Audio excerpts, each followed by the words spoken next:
Hello everybody and welcome to the Friday night boom bam biba bam. We do have Ulyss coming up going against the DShark in the first division of the CivFR Squadrons, and I believe this should be actually their last game before, of course, the playoffs.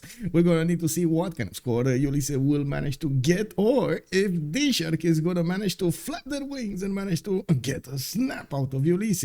Marco Diavolo, hello there sir and good evening. Star Spanky, bună seara domnule și bine ai venit. We do have also subprime number. Thank you so much for the resub, much appreciated sir.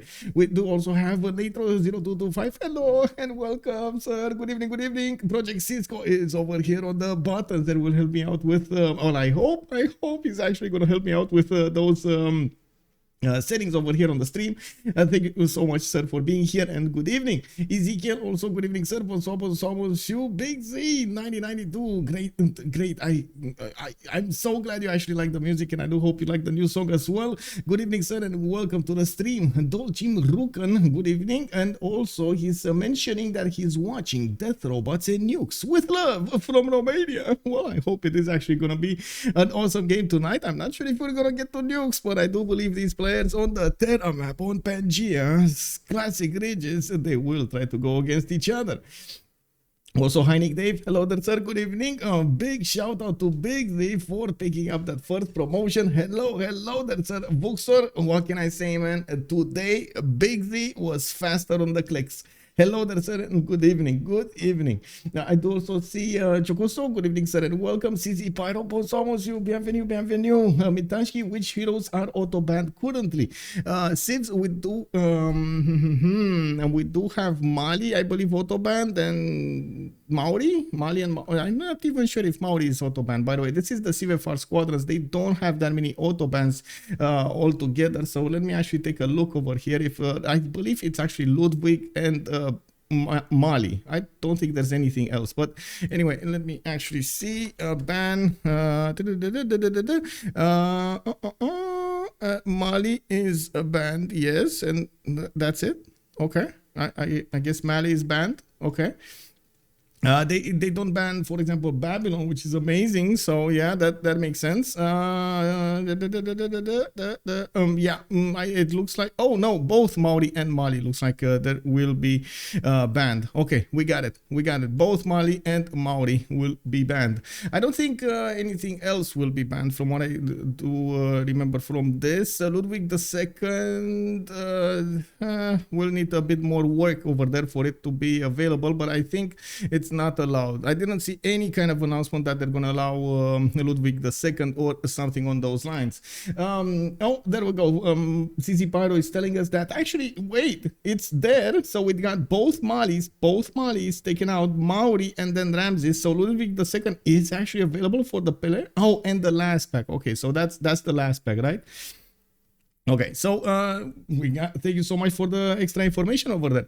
We do have them playing on Pangea Classic Ridges. This is going to be the Pangea with a lot more open space between them. The mountains will not spawn according to those continent splits, and that actually leaves a lot more open space for them to go against each other. So I am expecting quite a few aggressive civilizations from the beginning of the game, and we do have in the active ban phase them actually taking out those ones that do have a high power spike at the beginning of the game. So we do have Vietnam, of course, amazing culture. Zulu, amazing power, the strength of Zulu. We do have Cree with those Occitaos that are not going to be a part of the game here. It looks like Gaul will be taken out. We've seen it multiple times how good it can be. Then looks like Mbande. Oh my god, after yesterday's Mbande, I don't know what to tell you, man. That less than 1% chance of getting like 4 relics and everything, that was amazing. Oh my god, I'm stuttering right now. Can you imagine? Ooh. We do have also Cleopatra Ptolemy taken out as the 6th pan, and it looks like in the active pick phase they did manage to pick one of those Congos. It is Mvemba, the original power of the Congo. We do have Gran Colombia also coming up in the 3rd one, and it does look like Scotland with Maya will be the first ones picked.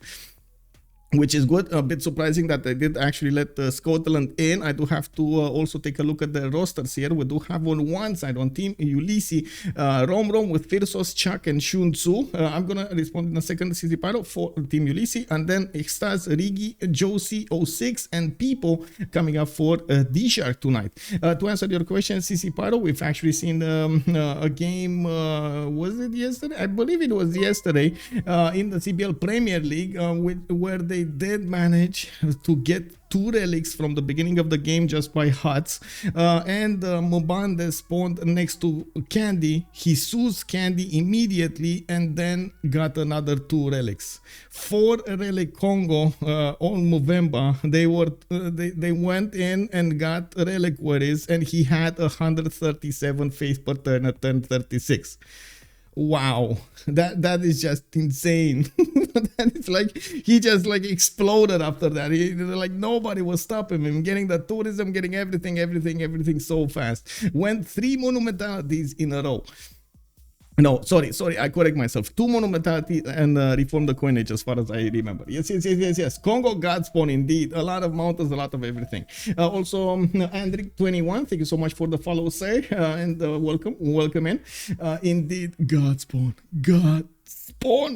We do have to take a look at the next bands. It looks like Mapuche is going to come up next with Aztec. We do have also Macedon coming up in the 9th one, and then one more choice is separating us from actually finding out who is going to play in the game. We do have still quite a few powerful choices for them to choose from. One that immediately comes to mind is, of course, Rome. The other one, we feel like Russia over here. We got see what are they gonna choose to ban, and then what are they gonna choose to pick. I believe we do have very strong civilizations from the beginning. Well, Scotland is more of a simmer than anything else, but the other ones are quite powerful when it comes to the war. Maya can definitely fend off attacks with those hulges, and I'm pretty sure he's gonna get the extra science to do an attack, a timing attack against somebody. Now we do have Hungary actually taken out as civilization, and yes, we're not actually gonna see that chaos created on the map, which is kind of a bit sad, I gotta say. You know, we always like to see how Hungary plays out against his opponents with the units of their city states next to them, and how much damage he can do, taking out cities, taking out units, pillaging tiles, and so on and so forth. Just the ability, you know, just to levy those units and sending them towards their opponents creates chaos. But wait, whoa.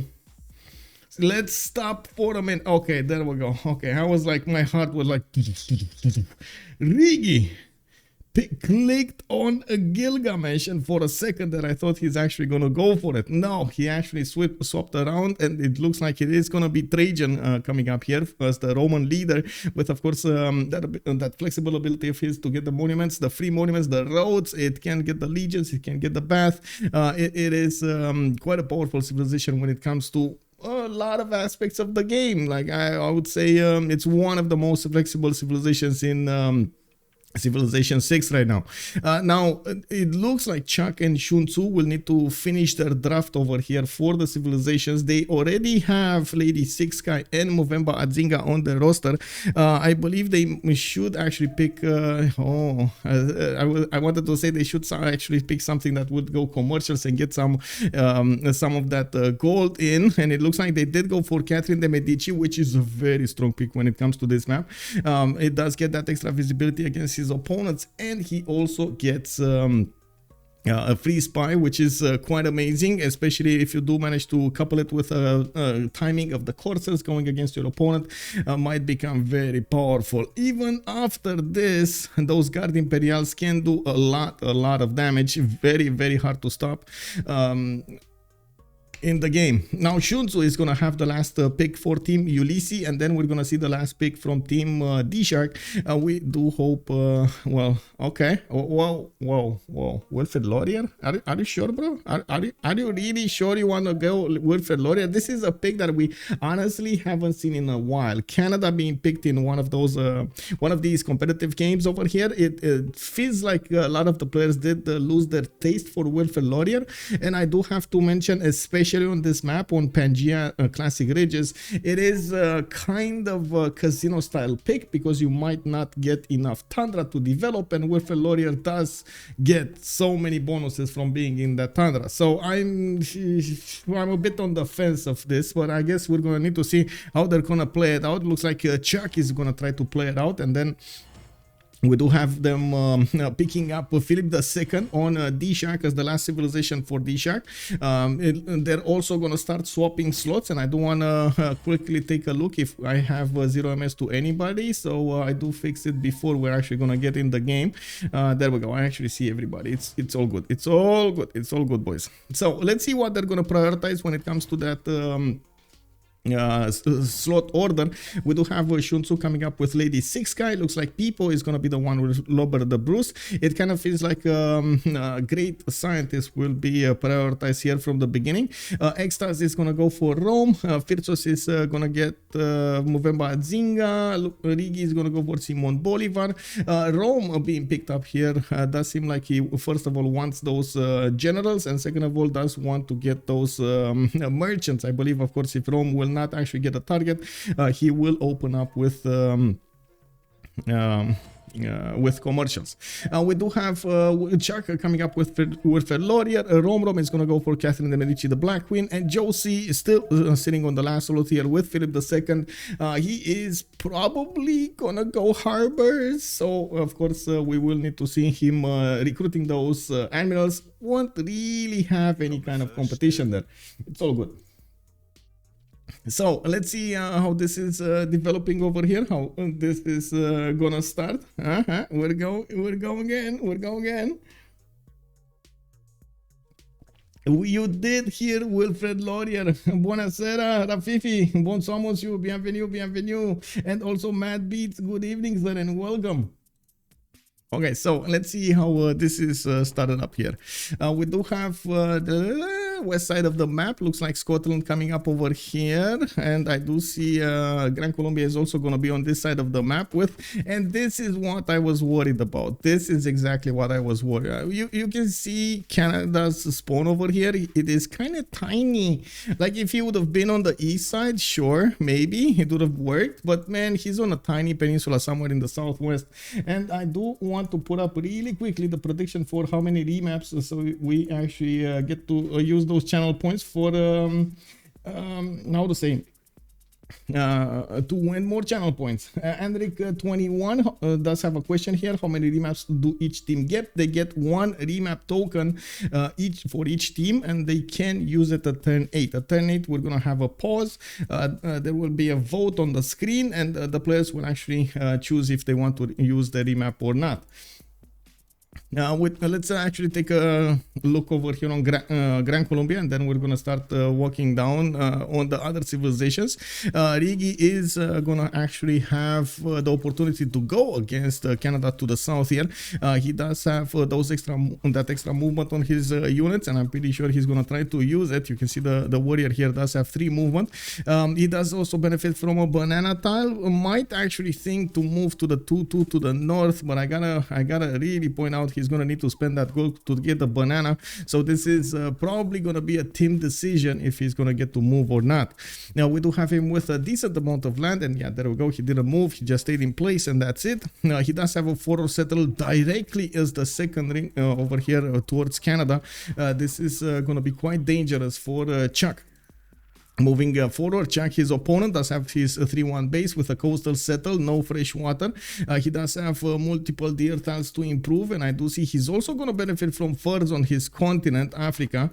Okay, not bad. Also another deer tile here to the south. He does have quite a few hills in the capital that he's going to get to improve, and I do see a decent amount of forest as well in the south for those lumber mills. Looking at the north, he's going to get some fresh water from his 2-tile lake, and of course the river that will connect him to Gran Colombia. He might not like this, and I want to see what is the name of this. The Coca River. or is this the Kauka River or Koka River? I don't know exactly how to pronounce it, but I'm pretty sure somebody from the stream will tell me exactly how to pronounce this. Thank you, thank you. Let's move on towards Sterling. Scotland is gonna be to the north, and I do have to point out he's gonna be quite a bit of distance away from Gran Colombia. They can at some point set up coastal trade routes on the western side here on the western bank, so they can get that extra economy going. He does have Chocolate Hill spawn in the south, where he can go for the Ivory Settle, for example, get the fresh water from the lake, and of course buy out those Chocolate Hill tiles. He can buy out 3 tiles out, so it should be fine. Extra amenity in that settle, and dice tiles with cocoa tiles can be improved. Not bad as a total thing, but it is expensive. I gotta say, buying out of the Chocolate Hills are expensive, but oh my god, the return on investment, bro, it's so good. We do have next to him Maya, that will also get to play with the cocoa tiles and the dice tiles. He's gonna get the extra adjacency towards his observatory, and of course, as you can see here, he does have some bananas for good measure. That is, I think, all he's got here. He's on a big continent, and it doesn't look like he, in terms of other plantations, he's gonna get any others except the cocoa tiles and of course the dice tiles. But it's enough, and it's enough, especially for the southwestern settles, and it should be fine. Eastern settles, he has some bananas. It's not one of those oh my god spawns, but it's definitely okay-ish. I'm a bit sad about the mountains to the south. It will cause some issues when it comes to placing down cities, and of course we're gonna need to see how he's gonna try to adapt to this. Sun-Tzu is also from Team Ulyss. He is the opponent of Scotland, and looking at the adjacency here, he might actually choose to poke a little bit Scotland from the beginning with those hulches, trying to benefit from the extra power they have. Also, Rafif is telling me Kouka. Okay, Kouka. I see. Thank you, Kouka. This is a remap for Canada. Yeah, it might be a remap for Canada. We don't know yet, but we might actually see a remap for Canada. Paris, Romrom is gonna have a continent split, and it looks, oh, this is like the worst continent ever for him. Oh my god. So I gotta mention, of course, France does benefit from those Garde Imperials. The Garde Imperials do get an extra +5 bonus of attack on their continent, on the capital's continent, not on another continent. So unfortunately, as you can see over here, because he chose to stay on the 2-2, he's gonna be on this tiny strip of continent that is just gonna be a bit underwhelming for him. So this is another one of the reasons that they might choose to go for a remap. Now we do have him pumping out scouts. Looks like he's gonna have some geothermal fissures for good measure, for that good adjacency towards his campuses, and I do see he's benefiting from a good river network to put down his cities. Not bad. +5 campuses, +3 in the south, +4 in the north with the geothermal and the mountains, and of course he might actually get the opportunity to try to help out Canada. Oh, Phyrsos found a relic. Oh, is this gonna change anything, by the way? Phyrsos with Congo found a relic. He does have a 3-1 tile already worked. As you can see, multiple geothermal fissures here, triple continent split for more amenities, and I do see he's gonna have some mountains for that adjacency. Not bad. They won't find Spain before 10-8. Talking about the northeast over here. Whoa, north actually. Joce. Wait, another one? Oh my god, 2 relics, Congo. They found 2 relics, guys. Oh, did they increase the chance for relics? Did they actually do that? Like if Congo in game increase relic chance or something? Because oh my god, 2 relics Congo. Okay, so this actually causes them to think a little bit more of this. Will they put everything on Romrom so he gets the win here? Because oh my god, he's supercharged right now. Now we do have him with quite a few rivers here in the north, in the east, in the south, fresh water, good amount of land to settle on. He does have Rome to the northeast to worry a little bit about. EXTAZZ is going to be over there quite a ways away, like you can see almost a screen on the diagonal away. And then we do have, of course, Spain in the northwest. That is also going to be an opponent. Madrid here does also have the continent split for his trade routes. Looks like he's benefiting already from some extra food from the bananas, and I do see some honey tiles there and some other bananas that need to be improved. Getting a settler out, probably gonna put it on the west side, but I guess we're gonna need to wait and see what is he gonna do here. He does have a decent amount of coast to go for to the northeast, the west side here. He's gonna get closer to Maya. We'll see if there's gonna be any kind of war being fought over here on the west side. Rome coming up with extra culture, so not only he gets the extra culture from his monuments, he gets some extra culture from his city center. Look at the amber tiles over here. He does have an amber underneath and an amber worked. 2 extra culture points already. He's on 6 culture a turn. A settler coming up in 3, and I do see he's probably gonna want to stay on these rivers while he doesn't need to take that much I would say in account the coast, as in he could settle the coast without that any worry that anybody's gonna come against him. Also saying Golubets, hello there sir, how do the relics change it for him? What do they change? They get edge relic for Congo, gives him extra gold, extra production, extra food in the city, and extra tourism. It's actually pretty very good on Congo. Like from the beginning, this capital is what, 12 with Ark of the Covenant, 1 single great work. It's only pop 3 right now, and he needs to get those other relics from his allies. Well, the other relic from his allies. He's also gonna get 3 relics from his Gavron Plaza buildings, if I remember correctly. This is it, guys. This is it. Chuck said it loudly. Remap. Well, I mean, yeah, no, this is it. I'm gonna put down the good luck, have fun over here in the chat, and chat, come on, let's hear you. Are you entertained over here? Oh my god, this is gonna be quite something. With Chuck coming up in the south of Gran Colombia, I'm pretty sure Riggy is gonna want to be aggressive. He spots the Canadian warrior, and I'm pretty sure also Canada is starting to. Oh no, he doesn't know. Does he know, or does he not know? Oh my god, is this?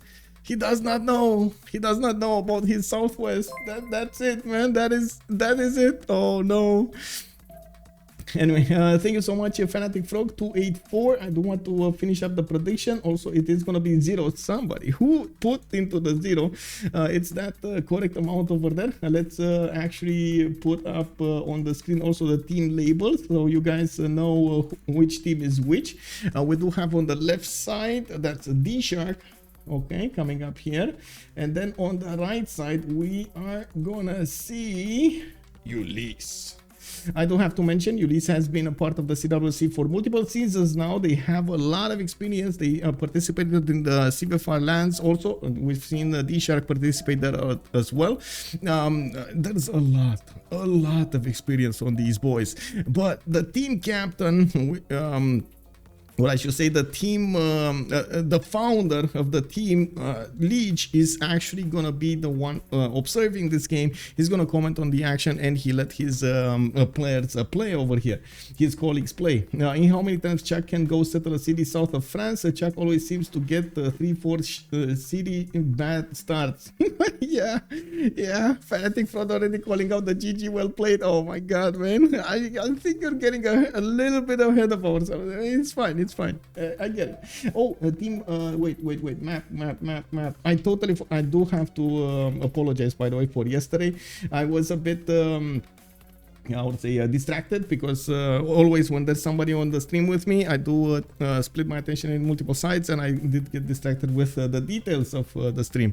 So anyway, let's go around the map here and take a look at their choices, initial choices, and also their available strategic resources. We do have Canada already improving his 2 deer tiles, working 3-2-2s here, getting some extra gold. He does have his builder exploring to the west side here, and I do see he's gonna have multiple settles in the tundra. I guess 4 settles, 3 other than his capital, 1, 2, 3 other than his capital, and that's about it. He's gonna need to keep on moving to the north, and of course withstand the power of Bogota. Gran Colombia is over there in the north. I also want to point out horses are going to be in his 3rd ring to the northwest of Ottawa, while we do have an iron tile over here to the west side. 4 rings out, a bit too far away for his capital to expand there. He might actually use his 2nd settle from somewhere to try to acquire the iron and work it. Now, we do have him going for the 3rd settler. He did get a slinger out, so he can protect himself from the Grand Colombian scout, while I gotta say these guys are extremely nasty. They do get the 4 movement, and we've seen it this week. Actually, we've seen it in other games how they did manage to create chaos in opponents' empires, especially if they were bigger in numbers. We had like 3 scouts just taking settlers, pillaging tiles, taking builders. Like, it was nasty. It was nasty. You guys need to rewatch that game. It was unbelievable. To the north, we do have Gran Colombia actually back settling, going for the extra food from the bananas there, so he grows his city much faster. He does have another settler coming up in 2 turns, and it looks like he is working the 1-4-1 ivory tile on the east side with the 3-2 banana. Popeye just got settled over there on the river. He does have quite a bit of extra gold from the cocoa tiles, and when he's going to improve the plantations on the bananas, he's going to get some from there also. Available iron tiles, second ring. A bit weird though. You gotta kind of need to go all the way around this lake to get a builder there, but I guess, you know, it's in the game, man. It's all in the game. It's a challenge. We do have a horse tile in the second ring in the south, and of course I do see there's a Canadian warrior starting to scout the city of Bogota and to see what is going on here. Also, the first campus is being put on the map. Robert the Bruce is in the north there and getting it done. God of... Oh, this is a statement in itself. God of the Forge, Gran Colombia next to Canada at the beginning of the game.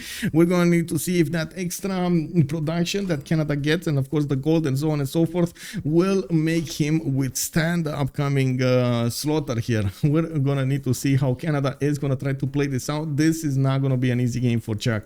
We do have in the north here Dumbarton also with Sterling placing down campuses. I do see Maya has started sniffing around there. I'm very surprised about the placement of Dumbarton, and I'm because I definitely was thinking the Everton would have been the preferred one. We might actually see him try to couple another city in the south over here on the 1-1 tile, so he can get some Gavron Plaza greater adjacency here for other districts, even though this is floodable terrain, and I don't think that's a good idea. We'll see. We'll see how Pipo is going to try to play this out. Of course, Scotland does require to actually get as many amenities as possible. It will definitely try to get some amenities from his allies, and at the same time improve his as soon as possible. Those extra bonuses that you get for happy citizens, for ecstatic citizens, are a lot.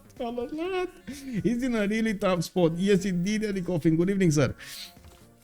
We do have Pipo also working these 2-2 sheep tiles. He does have a banana for extra food, available pearls in the south, in the north over there in the water, and I do see he's actually going for the north here, maybe Ivory Settle or the coast. He does have the fish for extra food, and of course the Ivory Settle is going to be quite nice. Okay, not bad. We do not have him getting that extra faith from the available dice tiles in the south here, but he is starting to buy out the chocolate hill tiles, not allowing Maya to get his own. You can see Maya is trying to expand to the west as well. He's getting quite a few builders out, getting slingers to fight off the Gran Colombian units, and of course the Scottish units, the Scottish scouts. We might actually... Oh, wait, why did that one... Oh my god, people, are you sure, bro? Okay, so it looks like one scout has gone down. The scout got a promotion here. There are 2 more scouts to the north of Scotland, and of course Pipo is gonna try to do something with them. Honestly, I was it was good that Sun-Tzu actually retreated his settler in his city, because that scout might have died if the Scottish scout actually moved on the 2-1 forest. I don't know why he did not do that. He does have a promotion available. He's going to get a free hill popping off where he's going to get that extra promotion, and I would have thought that would be a good idea. Well, anyway, coming up on Sterling back, we do have horses in the third ring to the southwest. Looks like also south he's going to get an iron tile there in the third ring. I'm pretty sure it's going to be much better if he settles a city for it rather than spending the gold to get it.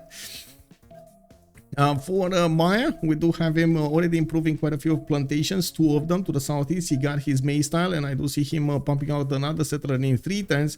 He's trying to go to the west side, where he did manage to get forest fire from the gods of civilization. They gave him some extra opportunity over here for some extra food, for some extra production. We do have extra faith from the dice tile to allow him to get a faster pantheon, and of course Sun-Tzu over here is going to be quite happy to work the extra extra production card, you know, like much better, much better.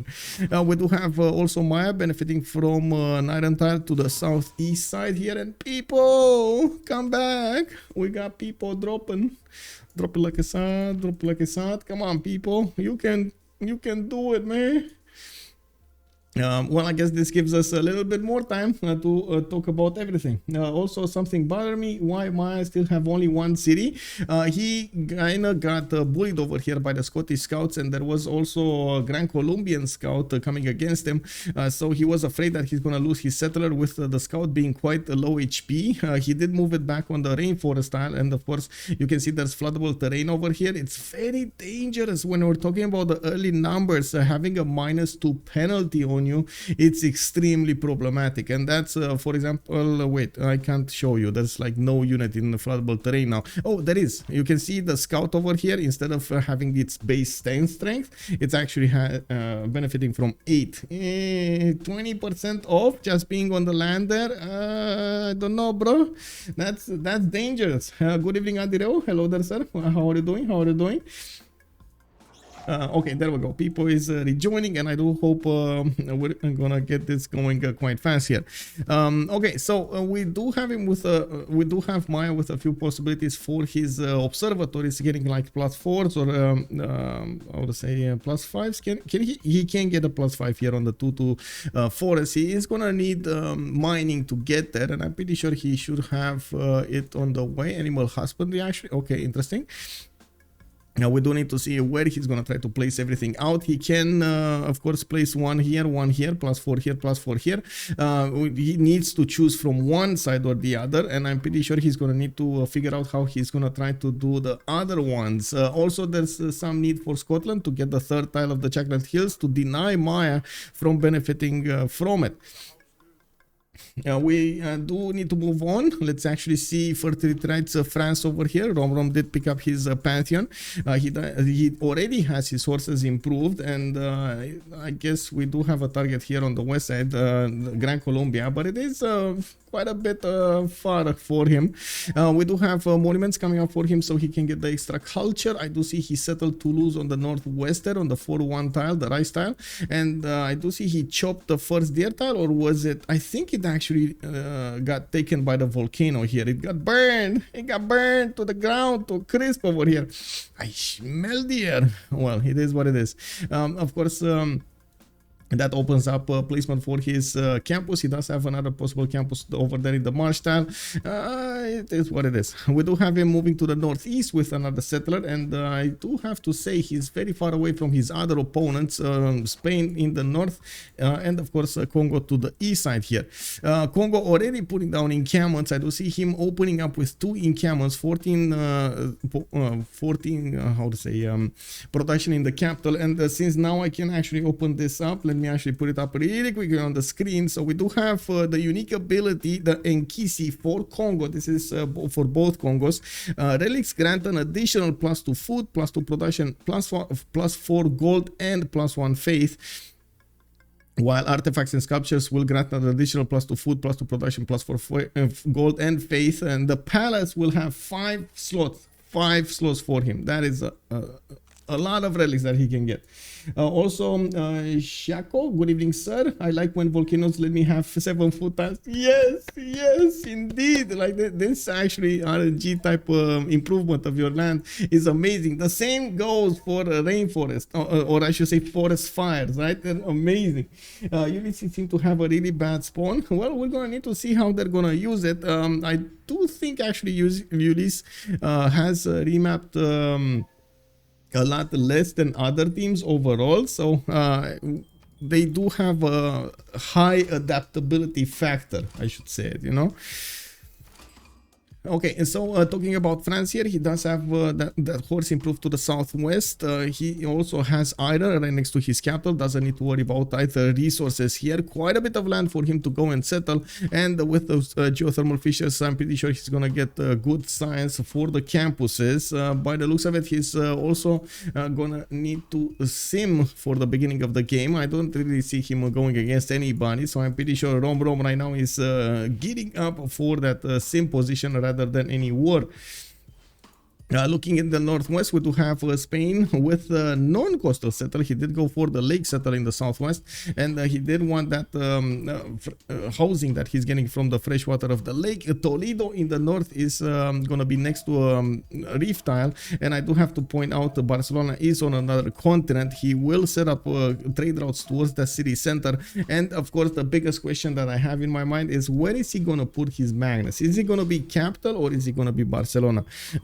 We do also have him starting to get a few builders. It does look like iron tile is going to be available for him in the second ring between Toledo and Madrid. He does actually have a lot of iron, 1, 2, 3, 4 iron tiles throughout his empire. That God of Grasp might be good here. Yeah, he does have also 2 horse tiles, one to the west of Barcelona, second ring, one the third ring of Madrid, of his capital, and I do see he's chasing off a Mayan scout from the south with a slinger and a scout of his own.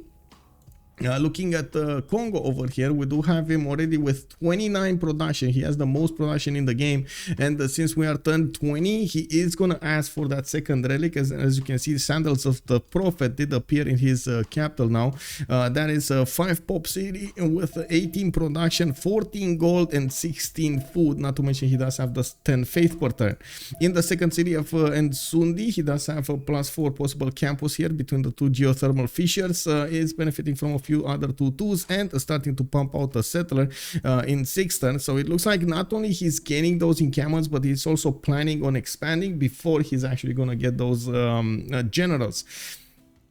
Now we do have Congo also picking up initiation rights as a pantheon. Whenever he's going to pop a unit, he is going to get some faith from its total production, from the total production of the unit, and we will need to see if Phyrsos here is going to manage to use that production, use that extra faith that he's going to generate through his units to manage to sim behind an attack. That's usually the strategies that we've seen being played out quite a few times here, trying to couple initiation rights with a war maneuver. Shako, thank you so much for the follow, sir, and I do hope you're gonna enjoy the stream with us. Now they can domination rights. Yes, that's exactly what I think they're trying to do here.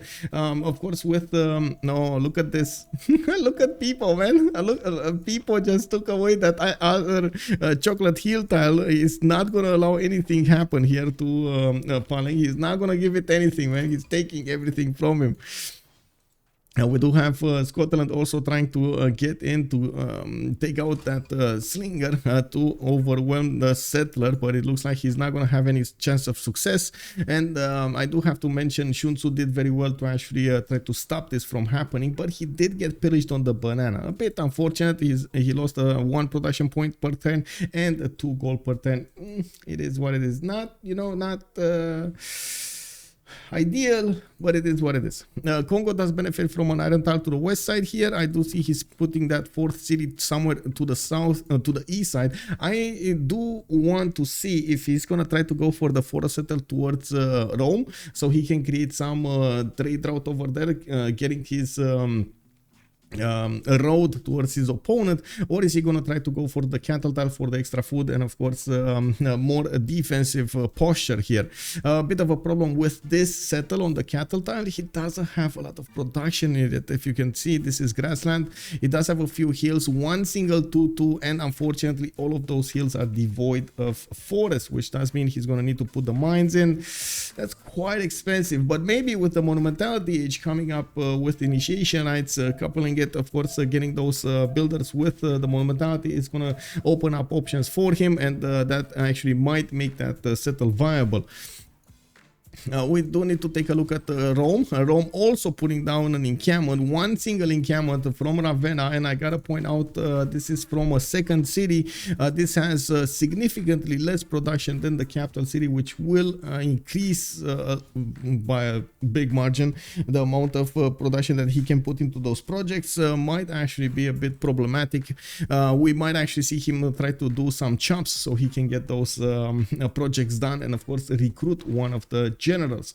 While Congo is already making 1 point a turn, he's getting also his encampment training project. He finished his 2nd district over here, his 2nd encampment, so he's gonna be quite well when it comes to the points. Man, what is this? Never mind. We do have Rome also coming up with City Patron Goddess as a Pantheon. I do see he's also benefiting from an improved horse. Since he did get City Patron Goddess, he is going to get the 50% of the first district. He's going to place in each city, which is going to be quite an important bonus looking in the long term. Of course, getting more production or faster districts is gonna help him out quite a bit. He does have the extra culture not only from his monuments but from those amber tiles. I see he's also benefiting from an iron tile to the east of Ravenna in the second ring, and looking at the northwest, he's already starting to put some warriors in production, but 4 turns to go there. That's quite a bit.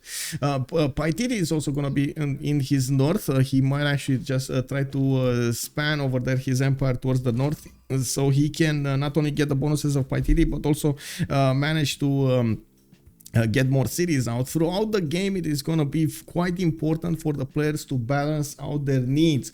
Wait, Maya lost a settler? No, I don't think so. No, it got placed down in Copan. No, it's all good. It's all good. Ox Daniel, good evening, sir. Also, Congo has a lot of open space around them. Yes, indeed, like all of this space over here, and already putting those Mvembas in production. Oh, I like this. I like this. 2 turning a Dengao Mvemba from the capital city. You can imagine how happy he is right now. These Mvembas do have an extra movement point, and they can move through the forest quite sneakily, quite fast. They can get on the Roman defenses extremely quickly, and this is going to be a challenge for EXTAZZ to try to defend here.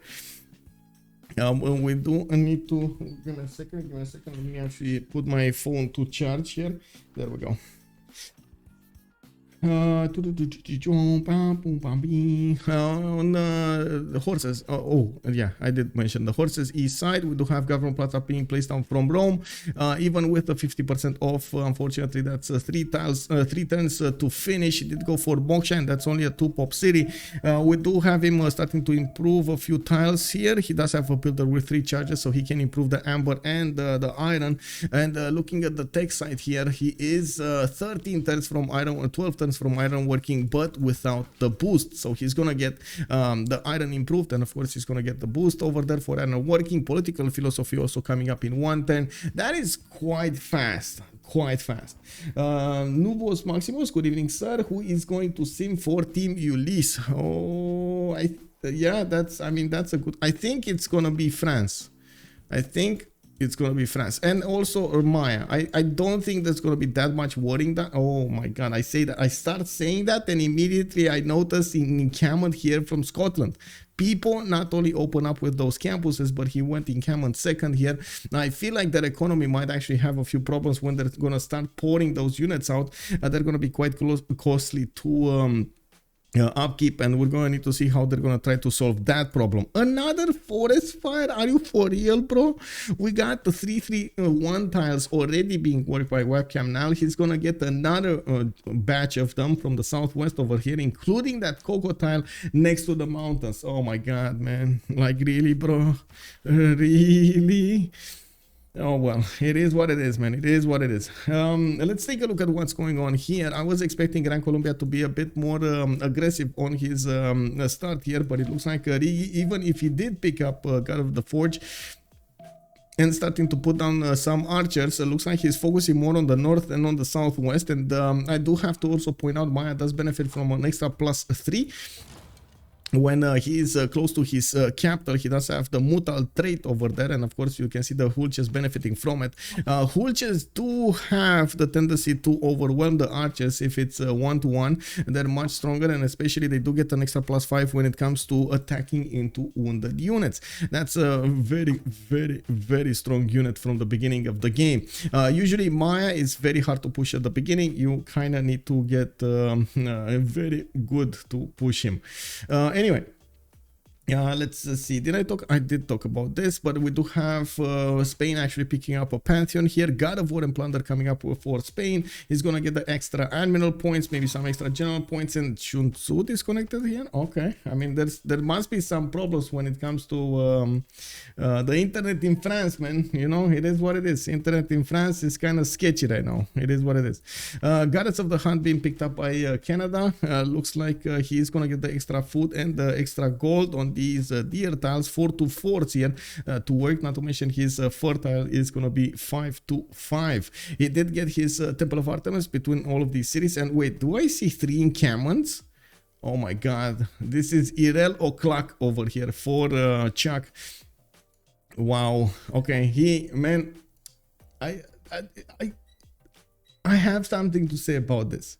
This is basically embracing your position. You know, like this is okay. He's in his mind. He's like, okay, I know I need to war, and I know I'm gonna get pushed. So what am I gonna do? Just go full encampments, get those extra production points towards your units, extra experience points, get those also defensive possibilities over here. He's basically creating a line of defense, and at the same time he is gonna get general points, which will allow him to do quite a few snatches of generals throughout the game. So many fights here soon. Yeah, we're waiting for them. Oh man, we're waiting for them. Let's see, what was this? This is fertility rates, right? On France. Okay, he's getting scouted. Looks like Spain is getting a scout behind Marseille, and I do see Paris is also plugging in Magnus. Okay, Magnus first opening, 4th settler. Yeah, definitely feels like it's gonna be a bit simming here, and we got our answer, guys. We actually got our answer. You see Congo going ahead directly in the face of Ravenna.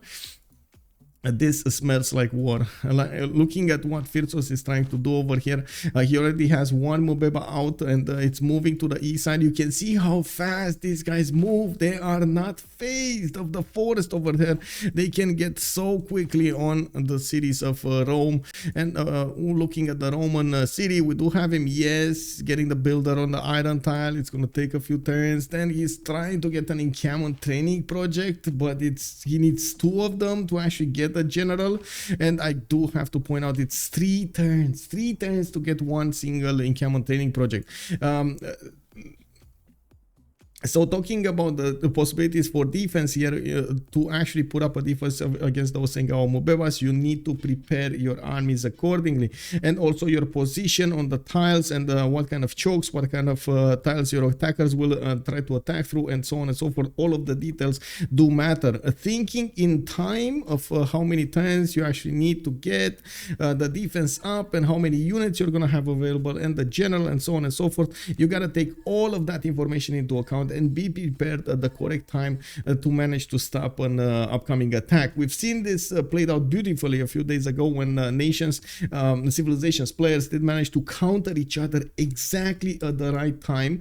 They didn't let anything pass through, and there were very few casualties between them because they had exactly what they needed at the correct tile at the correct moment in time. This is at the moment I'm worried about what's going on in Rome's land, because having so much time being put as production into these projects will take away from his possible productions for units, and that means he's going to need to use Rome and Kume to get that going. That means he's going to actually lose a little bit of sim out of it. And now Congo, by the looks of it, is also starting to get the trader in the north. He is going to have a much easier time recruiting the general. He's 26 out of 30 points, with Scotland picking up the first one. Rome is making 3 great general points a turn. He did plug in the card for the general points, so he he tries to get it. At the same time, I do believe there might be some snatching going around here. We might actually see somebody trying to take that option from him. Whoa, I got a ping. Okay.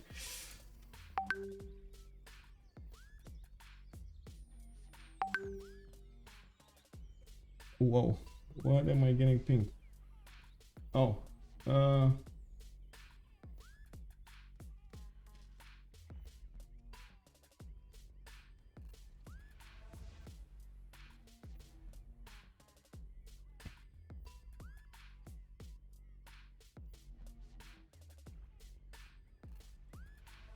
One second about something really quickly. I need to answer. Oh my god. Ping, ping, ping, ping.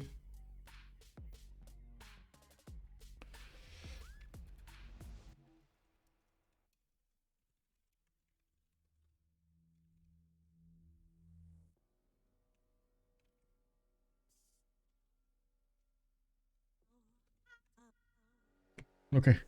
Okay, so we do have a Goddess of Festivals being picked up by Maya. 4 more turns until the next era, and of course we do need to see if everybody from the game is gonna manage to do it. I do see that Scotland general is already in Dubarton. He doesn't have units that benefit at the moment from those general points, and I do need to see how this is gonna happen here. Zanghen coming up as a scientist. Okay, we do have Congo getting the next one. Rome needs to get that project finished, and Scotland at the moment is not making more projects to try to deny it.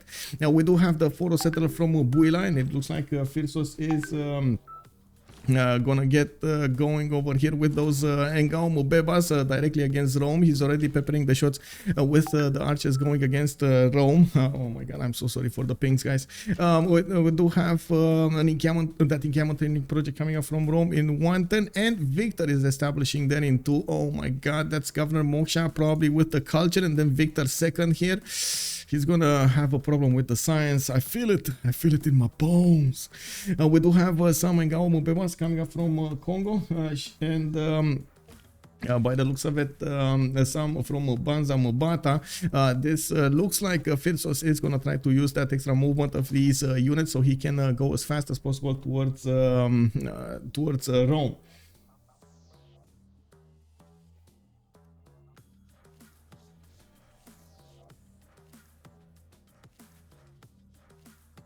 Okay, let's see. So let's take a quick peek on the city states over here, and then I do want to see what Gran Colombia is doing with the horses. We do have Granada and Gazargamu coming up for the military bonuses in the game. Venice, Hanza, and Mogadishu will be the ones providing the commercial bonuses. We do have Yerevan and Jerusalem coming up with faith bonuses. Since we don't actually have a faith civilization in the game, might be a bit of a problem over here. Well, I mean, they're not gonna be used, you know, like what are we gonna do? See Canada getting some faith going? I'm pretty sure that Spain doesn't want a religion if nobody else gets a religion, so it is what it is. Kagwana with Ayutthaya and Kumasi will be the ones for culture, and yeah, Ayutthaya is gonna be amazing for anybody that chooses it, and I really like what's happening here. Gran Colombia building a road towards Scotland so he can move the horses much faster. He also created safe zone for those horses to pass through so they can get to Paleng much faster. Of course, I do want to take a quick peek on the damage of these horses towards the Hulches. This is a Hulche in the perfect position. He's in ideal territory with the +6 fortified defense. He does have the combat strength from the mutal trait, and it is 30 strength on the defense. Now it is going to be quite hard for these horses to push into him, and this is the power of Maya over here. If he does manage to get his strength of the city up, getting at least a classical unit out, that is going to be Maya probably solving the issue with his territory, with his land. And yeah, there we go. This is what I was thinking. Encampment training project coming up from Scotland. They are watching Rome, and they know Rome is trying to get a general. I don't think they can deny it though. We do have 2 more generals available, and I'm pretty sure it is going to be quite hard for them to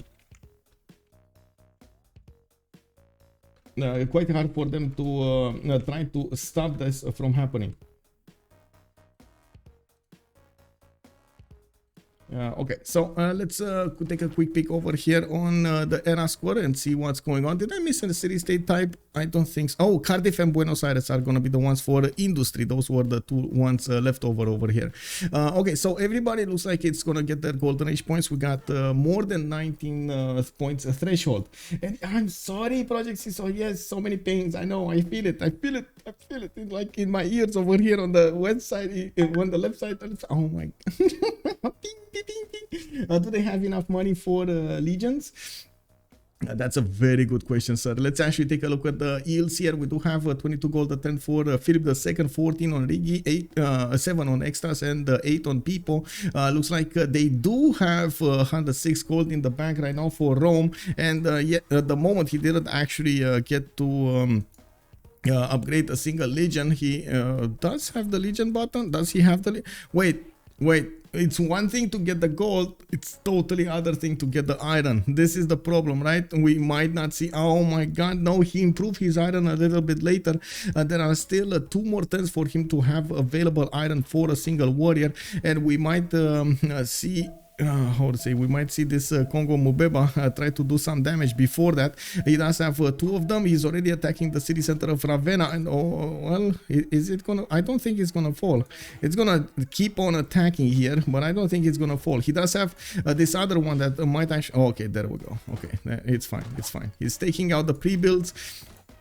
Moving in. Thundorius, good evening, sir. Buenos Aires, best friend of Scotland. Yes, indeed. So glad to see you, Thundorius. Also, welcome, welcome. Let me actually take a peek over here. Okay, so Congo did activate his monumentality golden age, and immediately you see the builders coming out, and I do have to mention he is plugging in Magnus. This is an all-in attack, guys. This is exactly how you want to play it, right? Get that infrastructure in front of your opponents, get Magnus, get builders, play initiation rights, get monumentality, boom, get those free builders, and chop as many units out as possible. This might actually overwhelm the defenses of Rome, even with the legions. These Ngao Mvembas do significant strength against their opponents here, but as you can see, they will need a lot. He will need a lot more to manage to overwhelm entirely Rome here. EXTAZZ is also building up Warlord's Throne. He knows he might have a problem with his economy here, and we do have him how to say, getting more warriors. Okay, he has actually a decent amount of warriors. 1, 2, 3 that are standing by to actually get their upgrades. 1 archer, and I do have to point out, defending against Ngao Mvemba is not really done with archers. You do have a bit of a problem here. The Ngao Mvembas do have a serious amount of defense, an extra +10 over the usual swordsman, defending against ranged attacks, on which you can pile on with another +10 from its promotion. Let's take it from the left to the right and see what's happening over here. How are we gonna see them choosing their golden age options, and of course what's going on the west side. We do have Philip II with pen, brush and voice golden age. Looks like 9 science and 16 culture. He's starting to get a few more settlers out, and I do see the builders coming out, the warriors. Okay, southeast looks like lighthouse coming up in Barcelona, and Governor Magnus did get plugged in Barcelona on the other continent. This is exactly what I was wondering about. We do have him also getting the harbors in the north and quite a bit of land to expand in the southeast. Now, I know it's not ideal to get Governor Magnus in another city than your capital, but at the same time, you can play around it, get the Governor Plaza in that city center and put everything that you can, so that city center where you plugged in Magnus is going to have all of the bonuses sent towards the trade route. So Governor Plaza, the 1 food, 1 production, getting the extra gold from extra production from the harbor, extra production from industrial zone, campus and so on. All of those actually mix very well. I think the campus is food. Isn't the campus food? Let me actually double check this. Yeah, campus is food. You can see the yields have the trade yields have different resources added to their trade routes. So domestic destination is going to have food for campuses, and then international destination is going to have science. We do have Riggy with Gran Colombia. This is God of the Forge, Gran Colombia. He's getting 9 science and 16 culture. Chose a target. He's going to the north here. And I do have to point out at the moment we don't actually have Scotland helping him out with classical units, but he does have some archers that he is trying to help out the attack on Maya. Now, I do have to point out also that we do have quite a bit of a lack of iron on DShark. They are starting to acquire some from 3 players, as actually, so not on DShark, on Ulyss. We do have Chuck actually benefiting right now from 18. We got 7 here, but Romrom and Sun-Tzu are not making any. They would really need to give them as soon as possible to Maya, so he can managed to upgrade his warriors into units. And it looks like he chose horses. Okay, he chose horses. Never mind. Never mind. Never mind. I just saw the horse and, you know, I stopped in the middle. It's fine. It's fine. We do have Riggy also needing to actually put down a few more settlers if he wants to be competitive in the next part of the game, especially between three possible opponents. He will need to get a lot more cities out so he can get those stats up, get those campuses in, get the commercials going.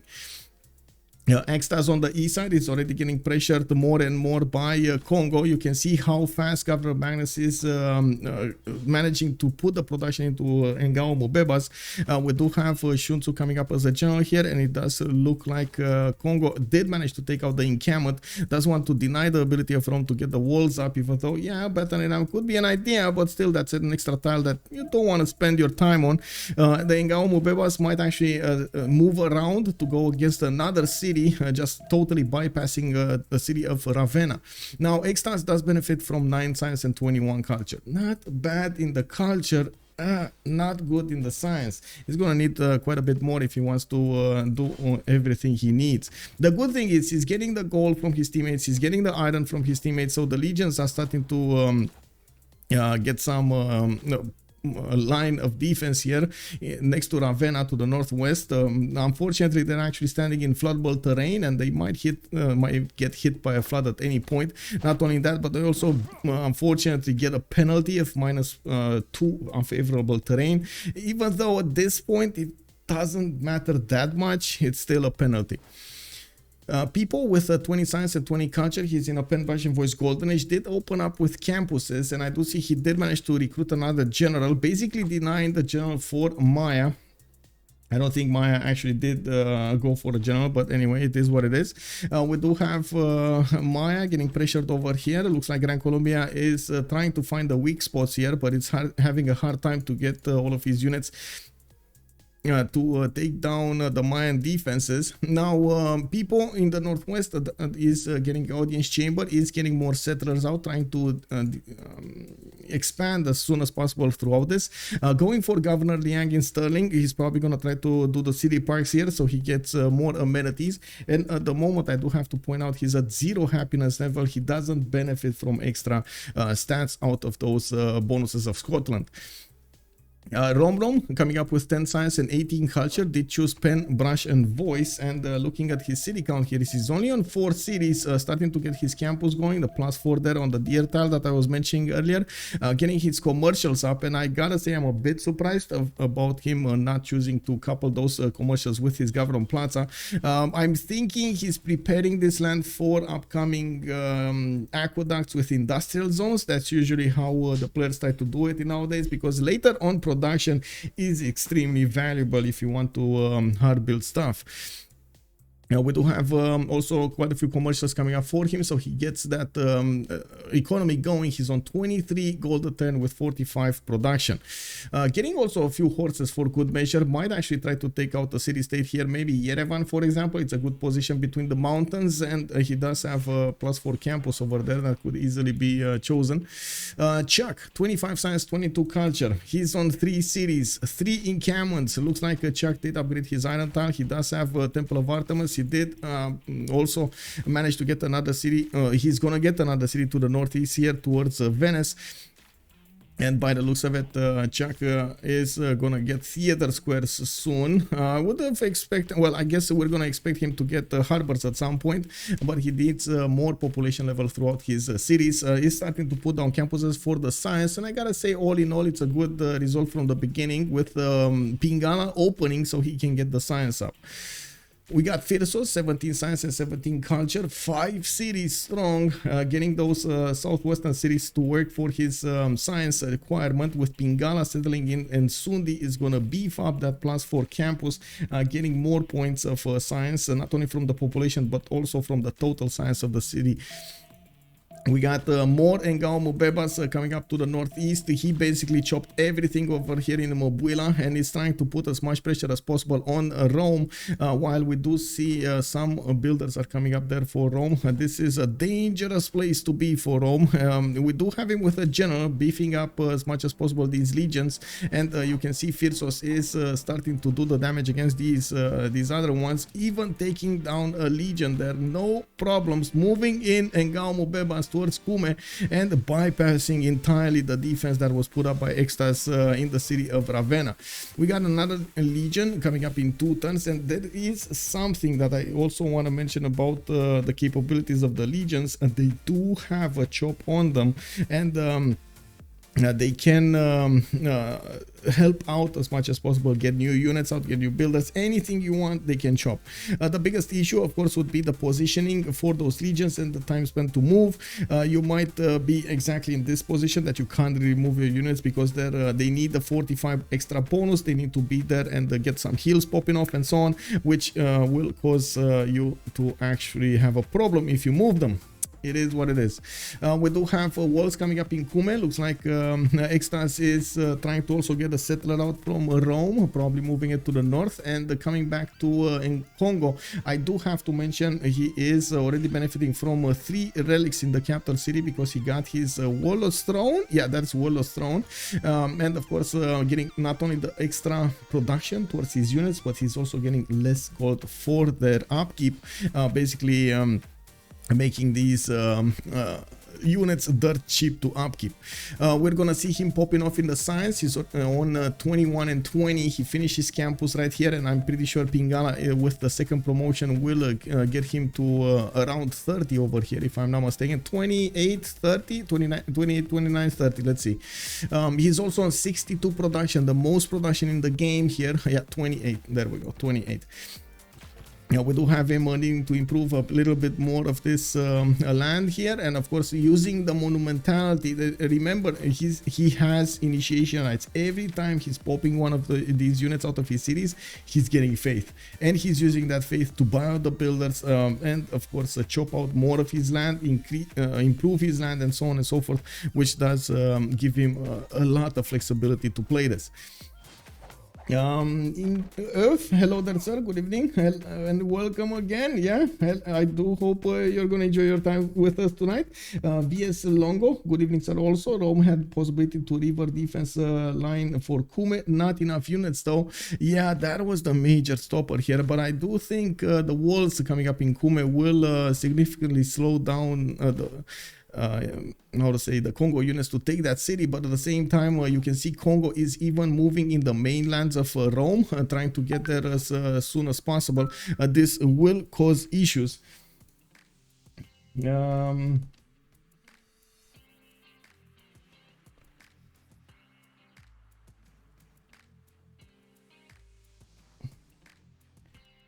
Okay, sorry. Okay, so someone put in a lot of points. They did. Wait, is that in the prediction? Oh my god, somebody did 94% on Ulyss, and a lot of you actually called it out from the beginning. It did feel like Ulyss was on the lower end of the spectrum when it came to these settles. Well, now we actually have a totally different opinion on how the game will progress here.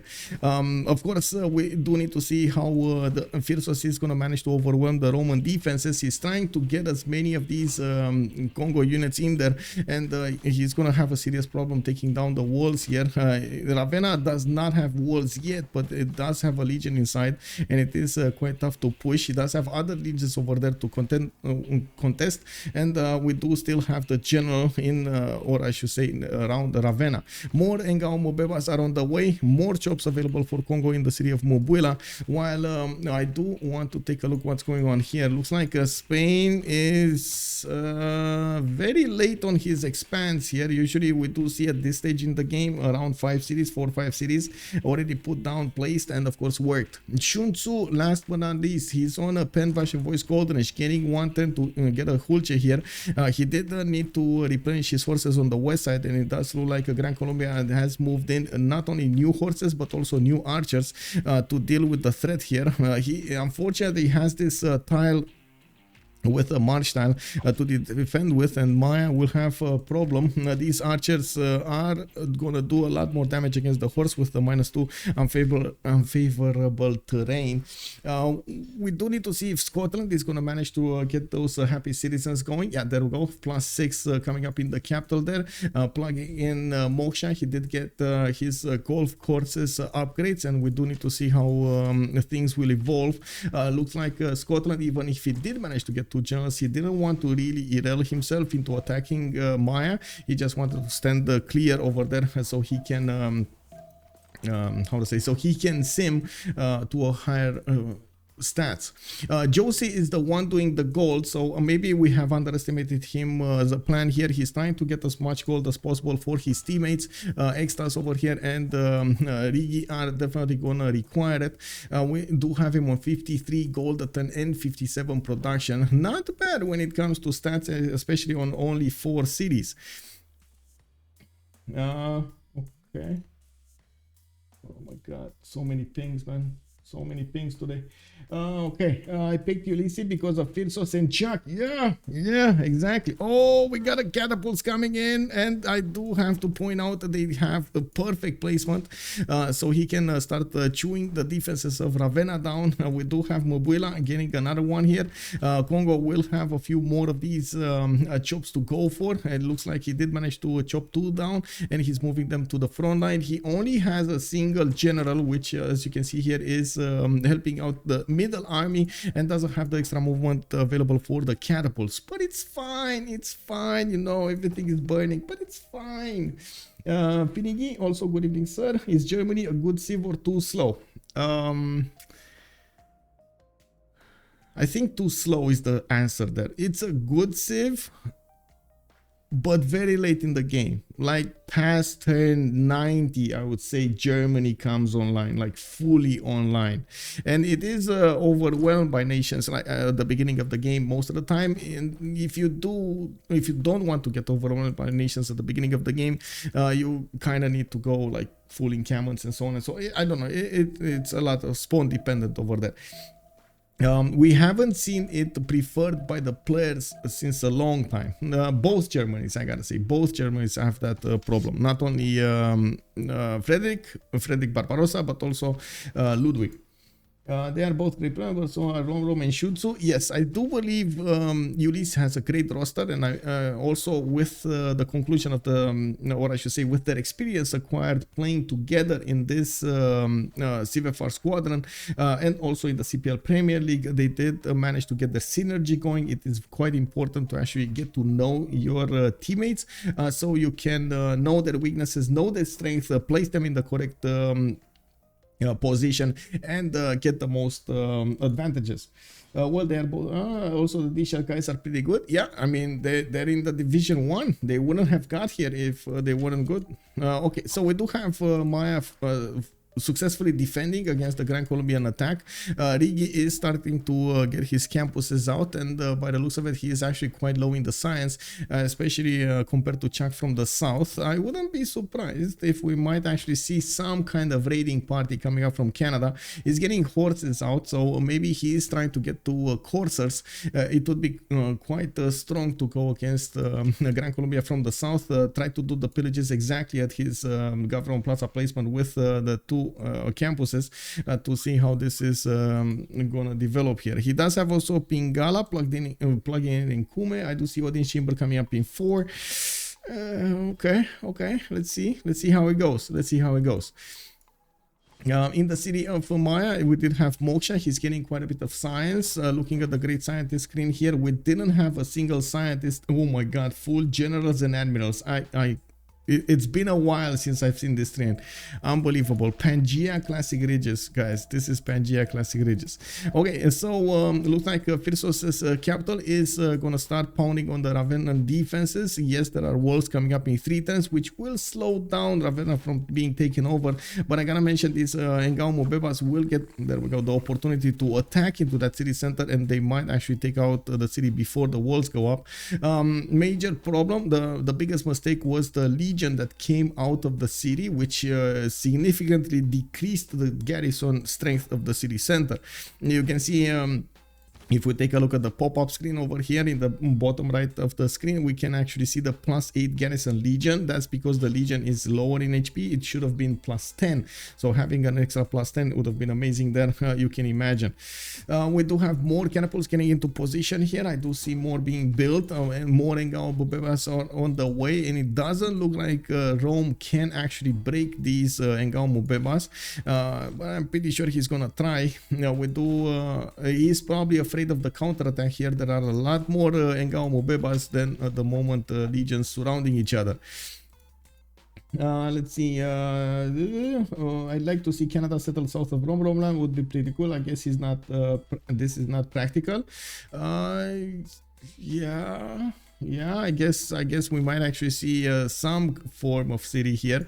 Now he is going for celestial navigation, and we might see him try to move to the east side. We'll see to get more cities on this coast. There could be a possibility for France to also get a city there, but I would see no, that's way too far away. Never mind, I don't think that's a possibility. France moving north with another settler. I do see he's getting his markets out. I do see settlers coming up from Toulouse and Paris. I'm pretty sure Roman is just planning on expanding here, getting the goal for his teammates, and that's about it. You know, of course, getting more stats up throughout the game. But this is extremely dangerous. They might lose a player here from an early stage of the game in the second era, actually in the classical era, rather than in the later start. And we do need to see if EXTAZZ is going to manage to pull this off. It doesn't look like Ravenna is going to fall this turn. We do have these Ngao Mvembas. Oh no, Phyrsos. Okay, I guess he doesn't care. Oh no, he does. Never mind. Okay, so he went for the weaker unit. Okay, I see how this goes. Oh my god, I see how this goes. That city is gonna be taken out. He's gonna try to take out the legion, an eye for an eye there. The Ngao Mvemba that he sacrificed was very low in HP, but it was enough HP so he could take out the city center. That also unplugged the victor, so all of these units are gonna be weaker in the borders. I guess it doesn't matter at this point. Caguana got taken over. Where is Caguana? This is Caguana. Oh, we got an attack coming up from Romrom. We might actually see him try to do some damage against Spain. Initially, I thought he's going to go Yerevan and maybe try to couple his armies with Canada to go against Gran Colombia. But it looks like he's going to try to pressure Spain over here. And I got to say, this is the goal maker of their opponents over here. We got Joce barely hitting that 14 science, but he's making 57 gold a turn, 68 production. Very important. We do have Congo with still available movement for one of his Ngao Mvembas. He also has some archers here. I do see he's gonna need to resupply this. He did stop a little while to build the Ngaos so he can get some catapults out, and this takes away a little bit from his strength. Wow, he even has enough units to go and take over Hansa. Like, for real, man. How many units did this guy build, man? Unbelievable, man. These units are incredible. These units are incredible. Also, Ulyss has France and Canada, so I'm a little biased since there's some of my favorite Civs to play. I see. He went ham, indeed. Ravenna goes down again, and we do have the counterattack from Rome. I do have to point out, I would say, some attacks were from across the river, and they didn't manage to take down Ravenna, even though he could have shot it with the archer first. He did not, and this is how it is. We do have Congo also losing one of his Ngaos from the north. Fast Ascher, thank you so far, Ascher. Thank you so much for the resub, sir. 6 months. Woo! Let's go.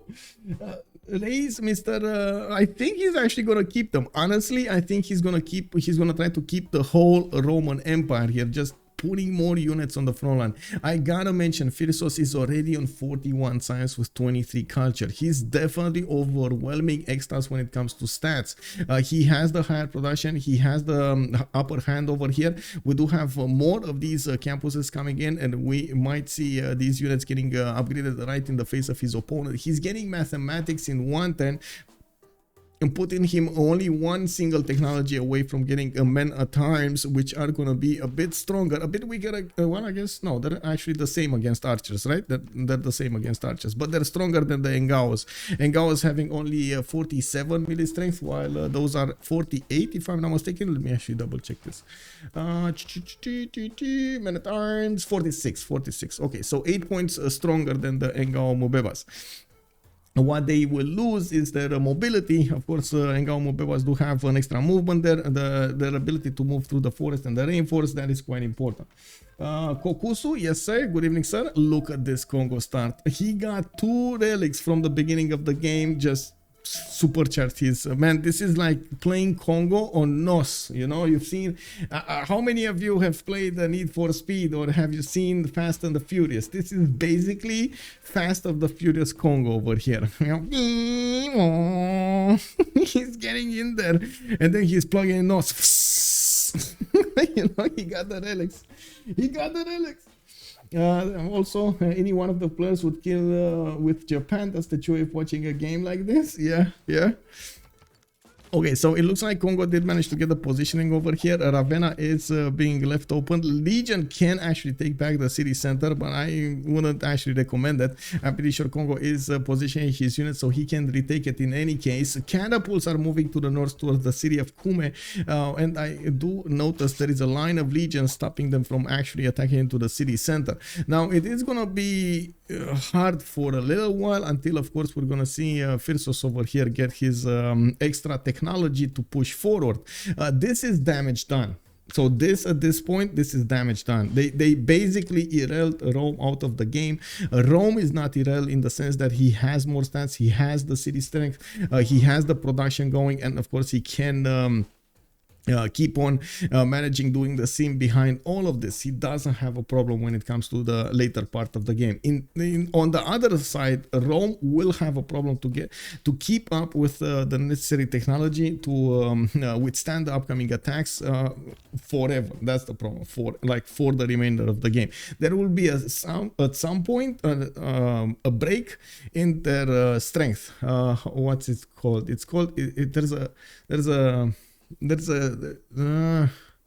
a word for this. There's actually, I think, an expression for this, but oh my god, the tipping point. There will be a tipping point. That's what I wanted to say. There will be a tipping point in which the Roman legions will not be enough. Yeah, breaking point. Yeah. How many relics does Congo have at the moment? I think he has 3. Yeah, three relics for Congo, and he had these. He had one from like turn 6, a second one from turn 20, and then he got another one from his Government Plaza building. Rome had a settled building in Rome. Where did it go? It went to the north over here. He's trying to get out of there, and of course we do see that Hansa is getting bullied by Phyrsos. He's getting the position to encircle as much as possible Rome here. We also have Mvemba being put to the west side, and I do see he does have a builder moving to the north. He might actually see this Roman unit. The builder does have the extra movement from the monumentality, and you can see he's actually quite fast on his feet.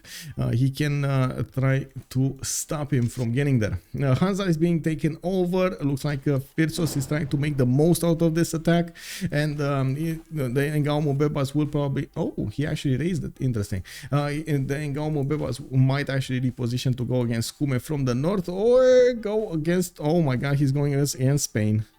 Okay, we got Ngao Mvembas moving towards Spain. We got France over here positioning so he can get an upcoming attack against his opponent. I do have to point out the coarser attack of France with the extra diplomatic visibility that you get with the spy is something that a lot of players are trying to do here. France is going construction, is going through the bottom 3, slowly getting to castles. You can see that's a necessary technology for the castles technology. On the west side, we do have Canada managing to start to go against Gran Colombia over here. Gran Colombia did get a few horses in the south to defend himself, and now Maya is left open. I do have to point out Maya already has quite a bit of army out. He doesn't have a general, which Scotland does benefit from, but again, Scotland doesn't really want a war here. He wants to sim, he wants to get those people happy, he wants to get the production, he wants to get the stats up, and Pipo is on 66 science with 58 culture 10 next to Maya's 30 and 39. He does have what he needs. The biggest issue is, can he get the army out in time? He does have 93 production, the most production. Oh no, actually Joce is the most production in the game with 95, but you know, almost the most production in the game. Okay, city got raised. Congo just raised it to the ground. He didn't want to fight in the dirt over here with EXTAZZ. He's going to finish up EXTAZZ later on, and it does look like we do have more legions being produced over here, and quite a few legions still have the opportunity to keep on chopping. Might have been an error to raise the CS, I don't know, because Rome could come back. Yeah, I don't think Rome can come back. I mean, I would like to, but I don't think Rome can come back. This is one of those points in which you spend so much production on something that it's very hard to come back out of it. Like you need, let's do a little bit of brainstorming here. What would Rome need to come back? So he would need to match up the cities of his opponent. We got Congo on 2, 4, 6, 7 cities. 6 cities, sorry, 6 cities. So he needs 4 more settlers coming out from Cume and Rome. That means he needs to do 2 rounds of settlers, which will take around 14 to 17 turns, I believe, from both cities. Oh man, 14 to 17 turns. That is 1060 plus over here. And in the meantime, he needs to get the stats up to be at the same level. So he needs to get from 12 science guys, get to 50 science. That's 4 times the science. That is very hard to do. And of course, priorities. You get those settlers, you get those production points up, you get those the campuses, the science, and so on. But that only creates a big difference between you and your opponent when it comes to the long-term advantages. Your opponent will just acquire more and more science, will manage to overwhelm you at some point. Now we do see Congo is managing to do some form of an attack here. He's counter-attack. Well, Rome is getting to counter-attack him. He got an Mvemba, and then it looks like a Congo repositioned a few of his units so he can deal with the other threats. The Congo units, wow, they basically die attacking into the correctly positions and Mvembas. More are coming out from the cities here. We do have more of these campuses, good campuses, I might add, +3s, +4s, +4 coming up for Congo. Actually, this is a +3. Yeah, +3 with the doubling.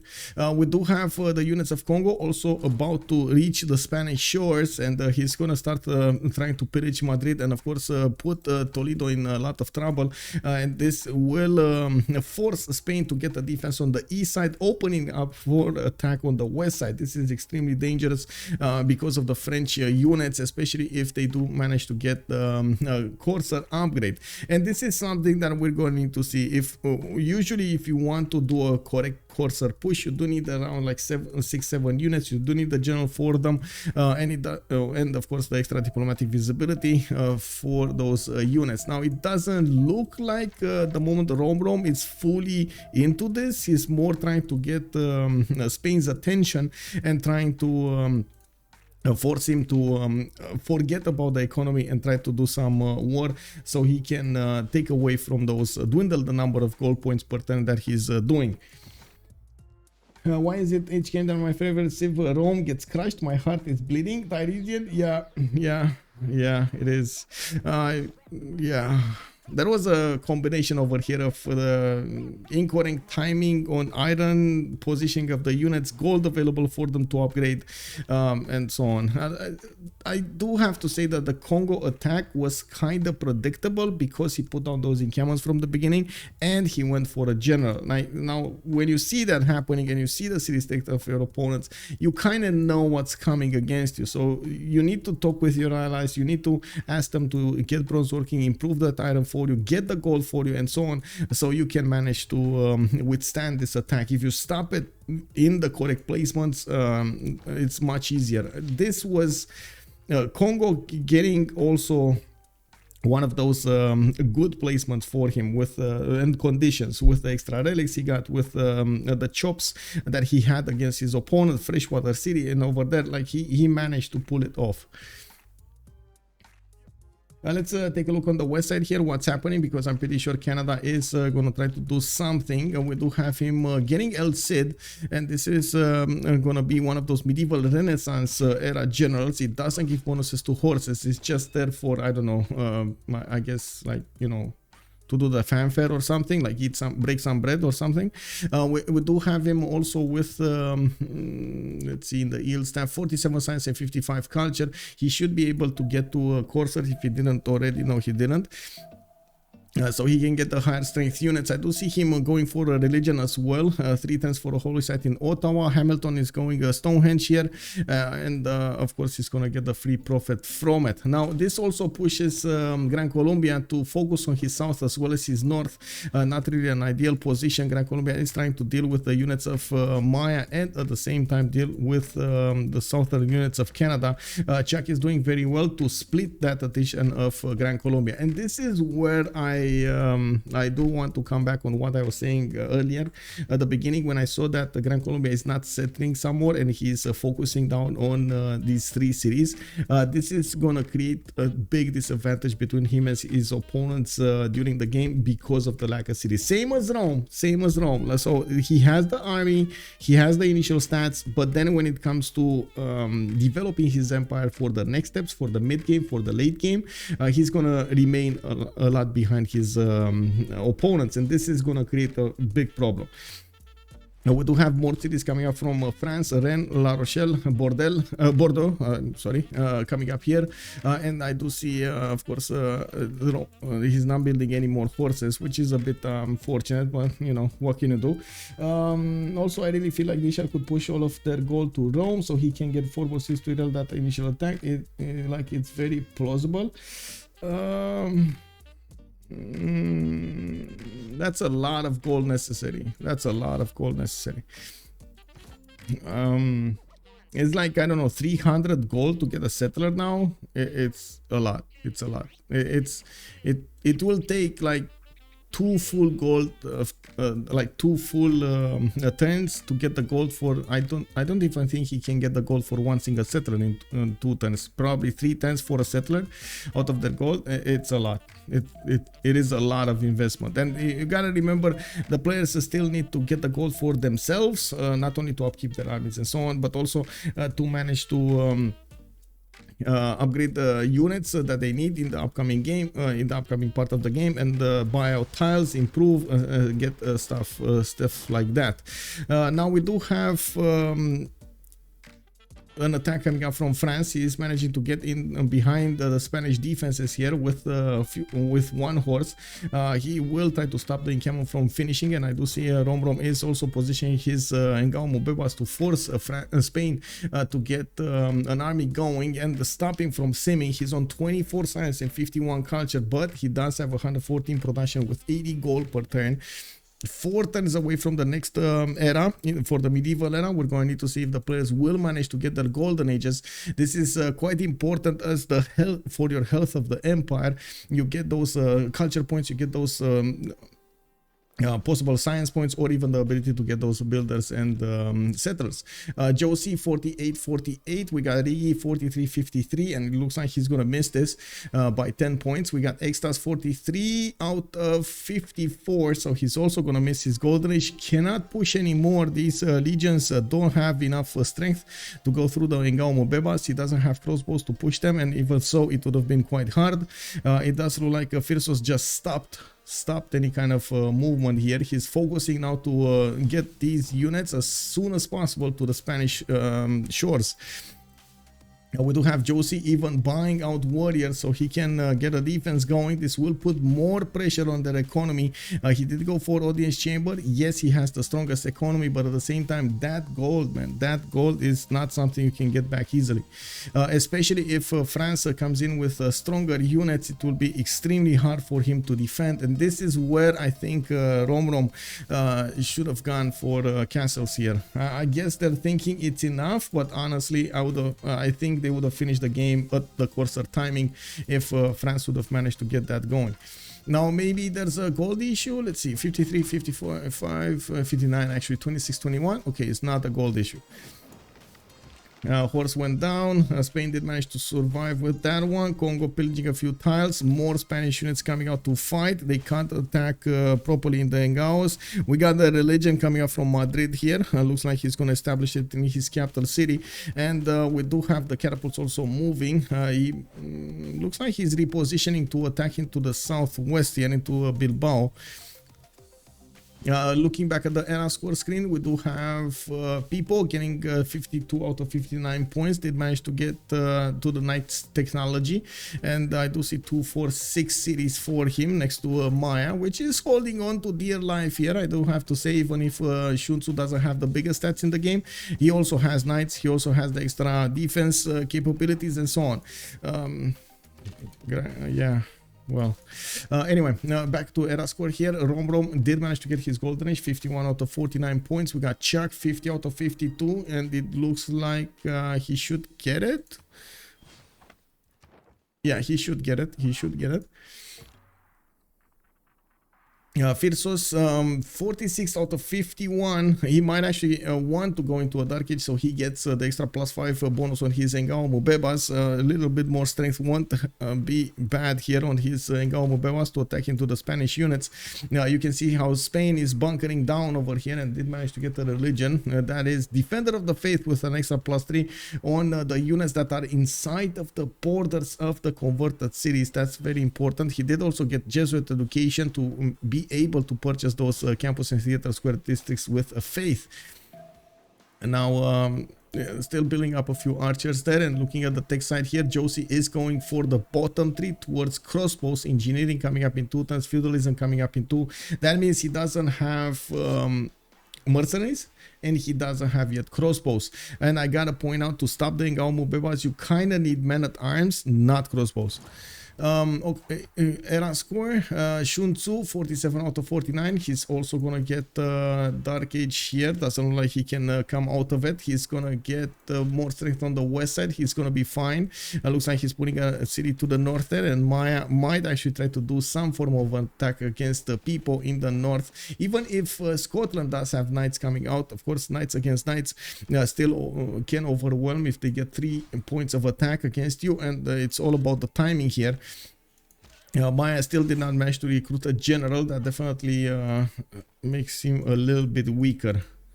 Let's see, more units coming up from Canada. We got archers coming around here. Another dominant religion, Crabism, divine inspiration with sacred places. He did get it in 2 cities. That's gonna easily spread in the other cities here with more pressure added. What is it, 1? Yeah, it's converting in 16, 33, 50. That's fine. And we're going to see how Chuck is going to want to use this army, the upcoming army, against Gran Colombia. He will need a lot of movement to get to the Gran Colombian units, but it's fine. The cities, I mean, the cities. Encampment training projects coming up from Ruin. More of these feudalism builders also coming up from France. He can still chop a lot of forces to get... how to say, to get an army out, and that might be the thing here. That breaks the camel's back. Okay, Congo actually pushing in. He's pushing in, guys. Still no more units being resupplied here. A majority of his army, rebuilt army, went to the northwest to try to go against Spain. And of course, we do need to see how they're gonna choose to do the upcoming attack here. We do have people leading the way with the science. It looks like Chuck is the one with the culture, and I do see Pipo is also gonna get mercenaries and printing. He does have 59 gold a turn with 95 production, but I gotta point out on this production screen here, we do see a significant advantage on Team Ulyss.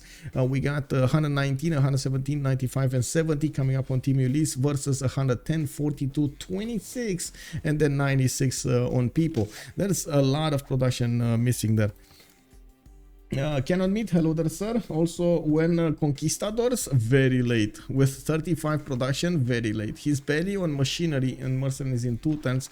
He would need to go through stirrups and then of course gunpowder, not to mention I think he needs a niter as well, right? You do need niter as well. Yeah, you do need military engineering. It's gonna take a while. It is gonna take a while to get there. They should have him at better times, might just settle bad cities so he can improve on front line. Yeah, I agree. Men at arms here might have been a choice. Phyrsos is now back on construction, going for mercenaries in 4, and I do see him still benefiting from that faith that he's getting from his units, chopping out more builders. I'm pretty sure these are feudalism builders as well. He's gonna get what he needs there. Oh wow, oh wow, whoa.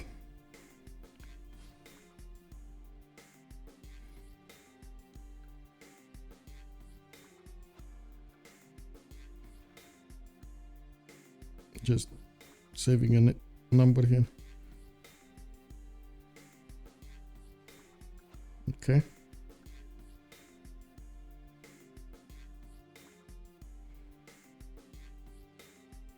Okay.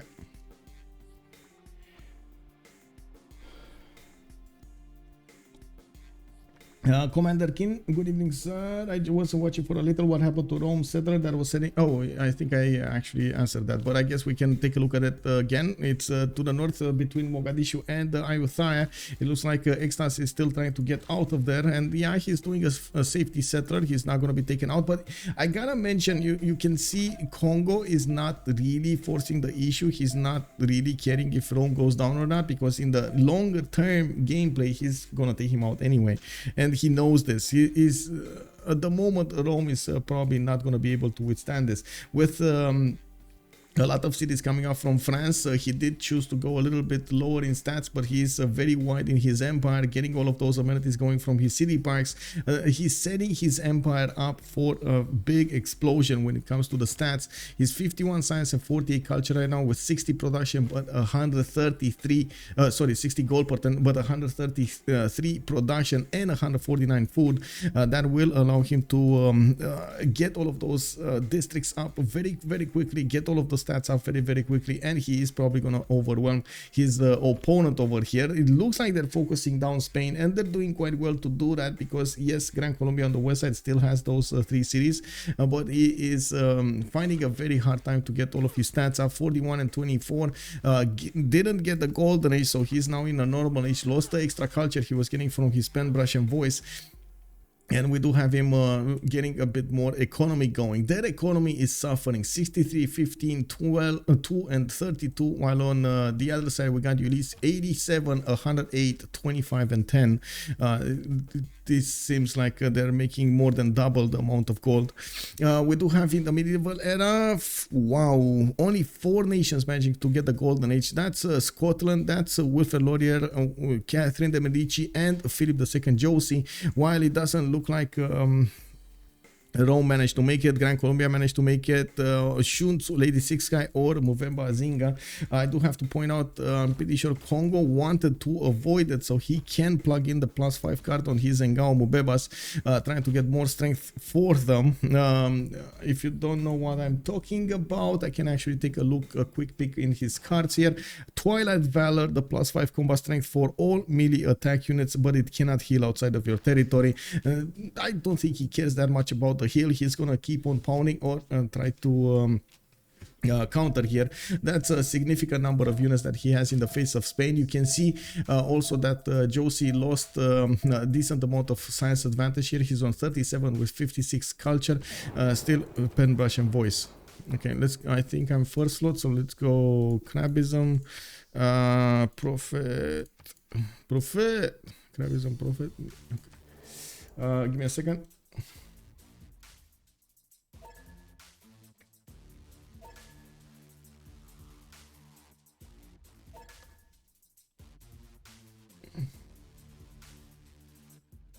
I strongly feel like Rome and the team could have saved him there, if only to keep him as a thorn in his side. I'm no pro, but I would argue that to be mismove. Just saying.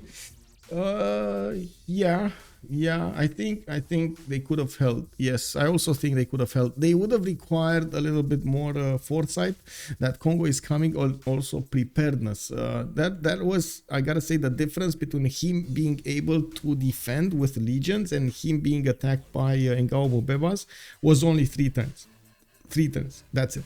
So he would have needed to somehow get faster on his sim with 3 turns, and if he would have had those legions in front of his cities, I believe he would have managed to make it. That requires gold, that requires iron up, and of course units to upgrade with, not to mention having them in the correct position to upgrade them in.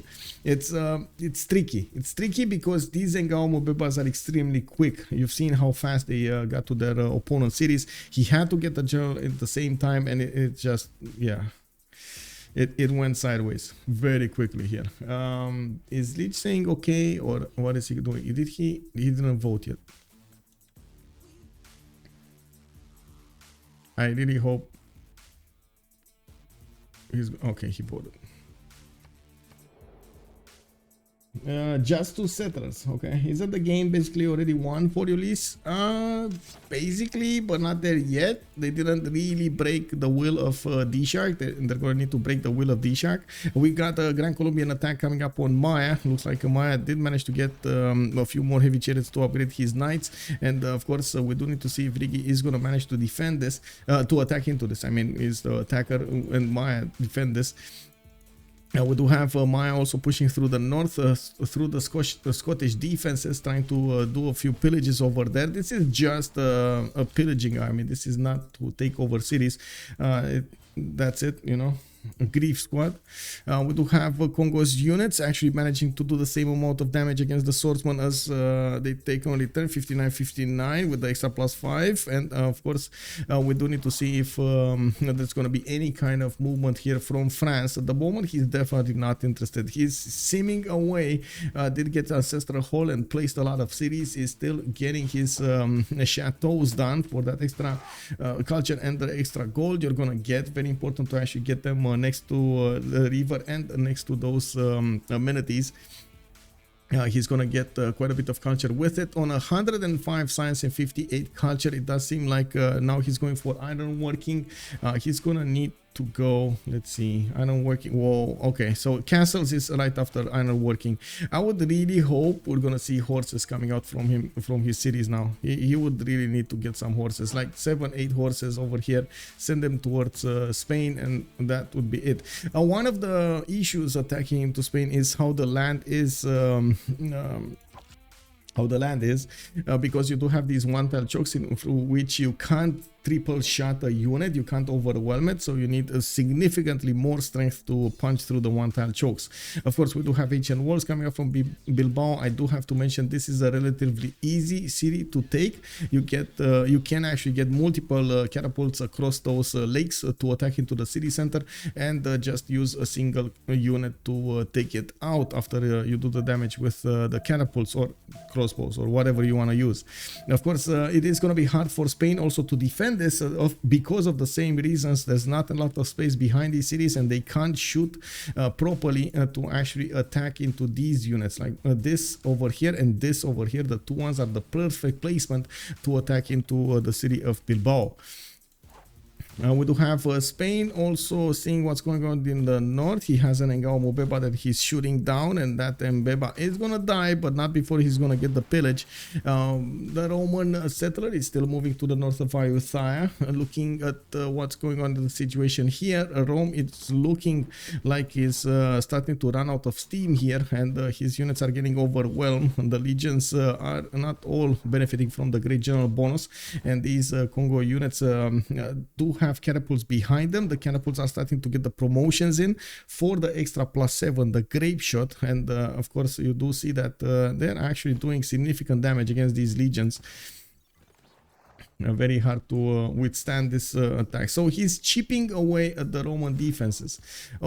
Oh, wait, Rome might actually come against Mvemba and take that city away from him. He just saw the legion in the forest, and he might actually react with an Mvemba of his own. Mubata actually is benefiting from Governor of Magnus, and he does have a possible chop over here on the builder. He can swap the tile and put the tile in Mubata, so he can chop out a unit that will try to do something. We'll see. Okay, horses? No horses? Oh, Romrom is still playing this slowly, man. It's playing this slowly. We do have courses coming out from Canada finally, and it looks like he has a few built up on the east side. Maybe in Venice is, yeah, there we go. Yerevan just declared war on Venice. I feel like, let's see, Venice is Joce's city, so Canada is gonna try to take it away from him. He does need something to take out the walls though, and we do have only a crossbow here available for him. It's a bit slow to take down city strength like that. We don't have intelligence agency coming up in 4 more knights over here. He did build up his barracks in the encampments for that extra bonus, for those extra bonuses, and has already a lot of heavy chariot pre-built, so he can try to do some form of an attack against the Gran Colombian army. Gran Colombia is managing to breach the defenses of Maya, and I do see he's starting to get into observatories. He's gonna get to pillage a little bit here, and Riggy is gonna try to do the maximum damage that he can against his opponent, while Sun-Tzu is getting his own crossbows here, so he can shoot back against the coursers much more efficiently. Let's see if I think he's gonna manage to do it. This is still pillage squad, right? We do have a possibility for maybe Paleng to go down, but at the same time I feel like they should have enough gold to help him.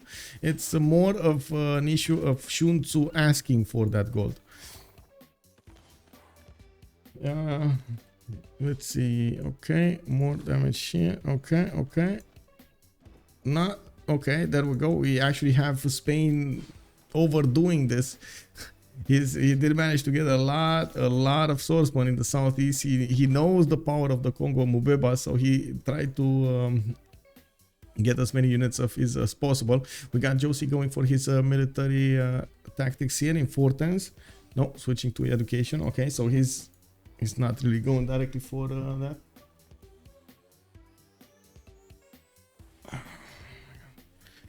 Oh, horses coming up from Phyrsos. Interesting. Okay, I'm really curious where these upcoming units are gonna go.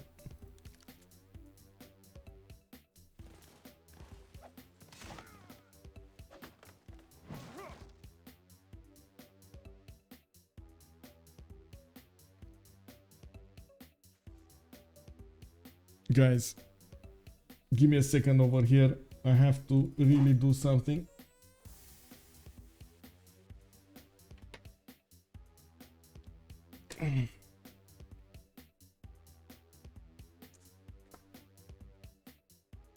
Oh no, there was a fly that I don't know for what reason it was flying against the ceiling.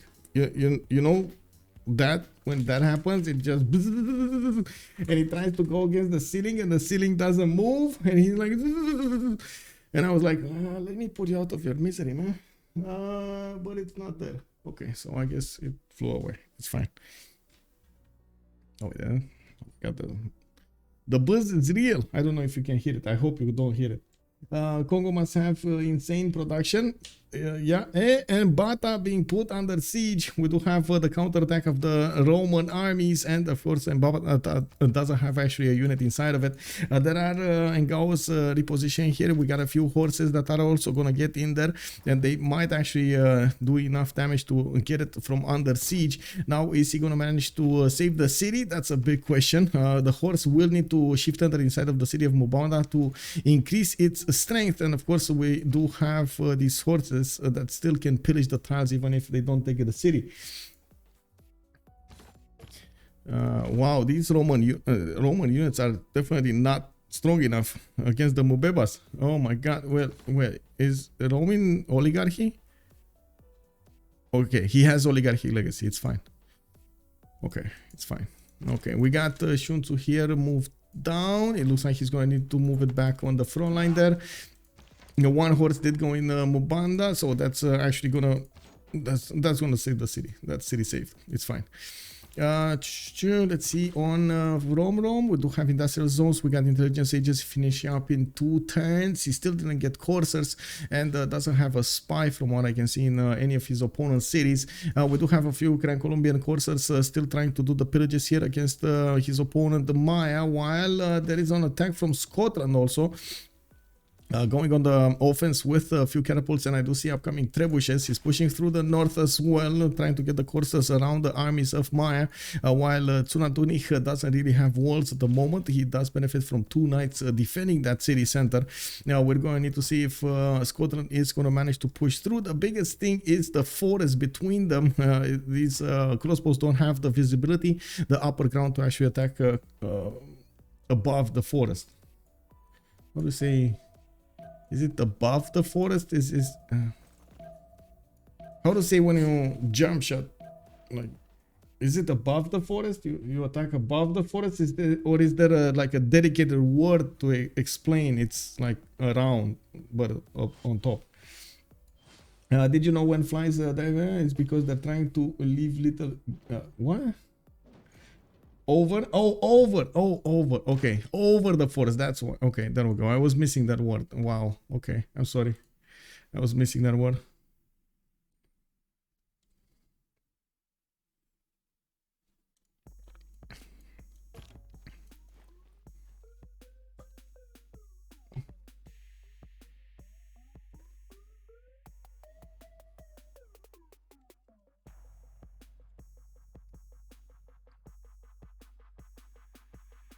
Okay, EXTAZZ coming up here. Oh, give me a second. Somebody's asking me for something. Properties.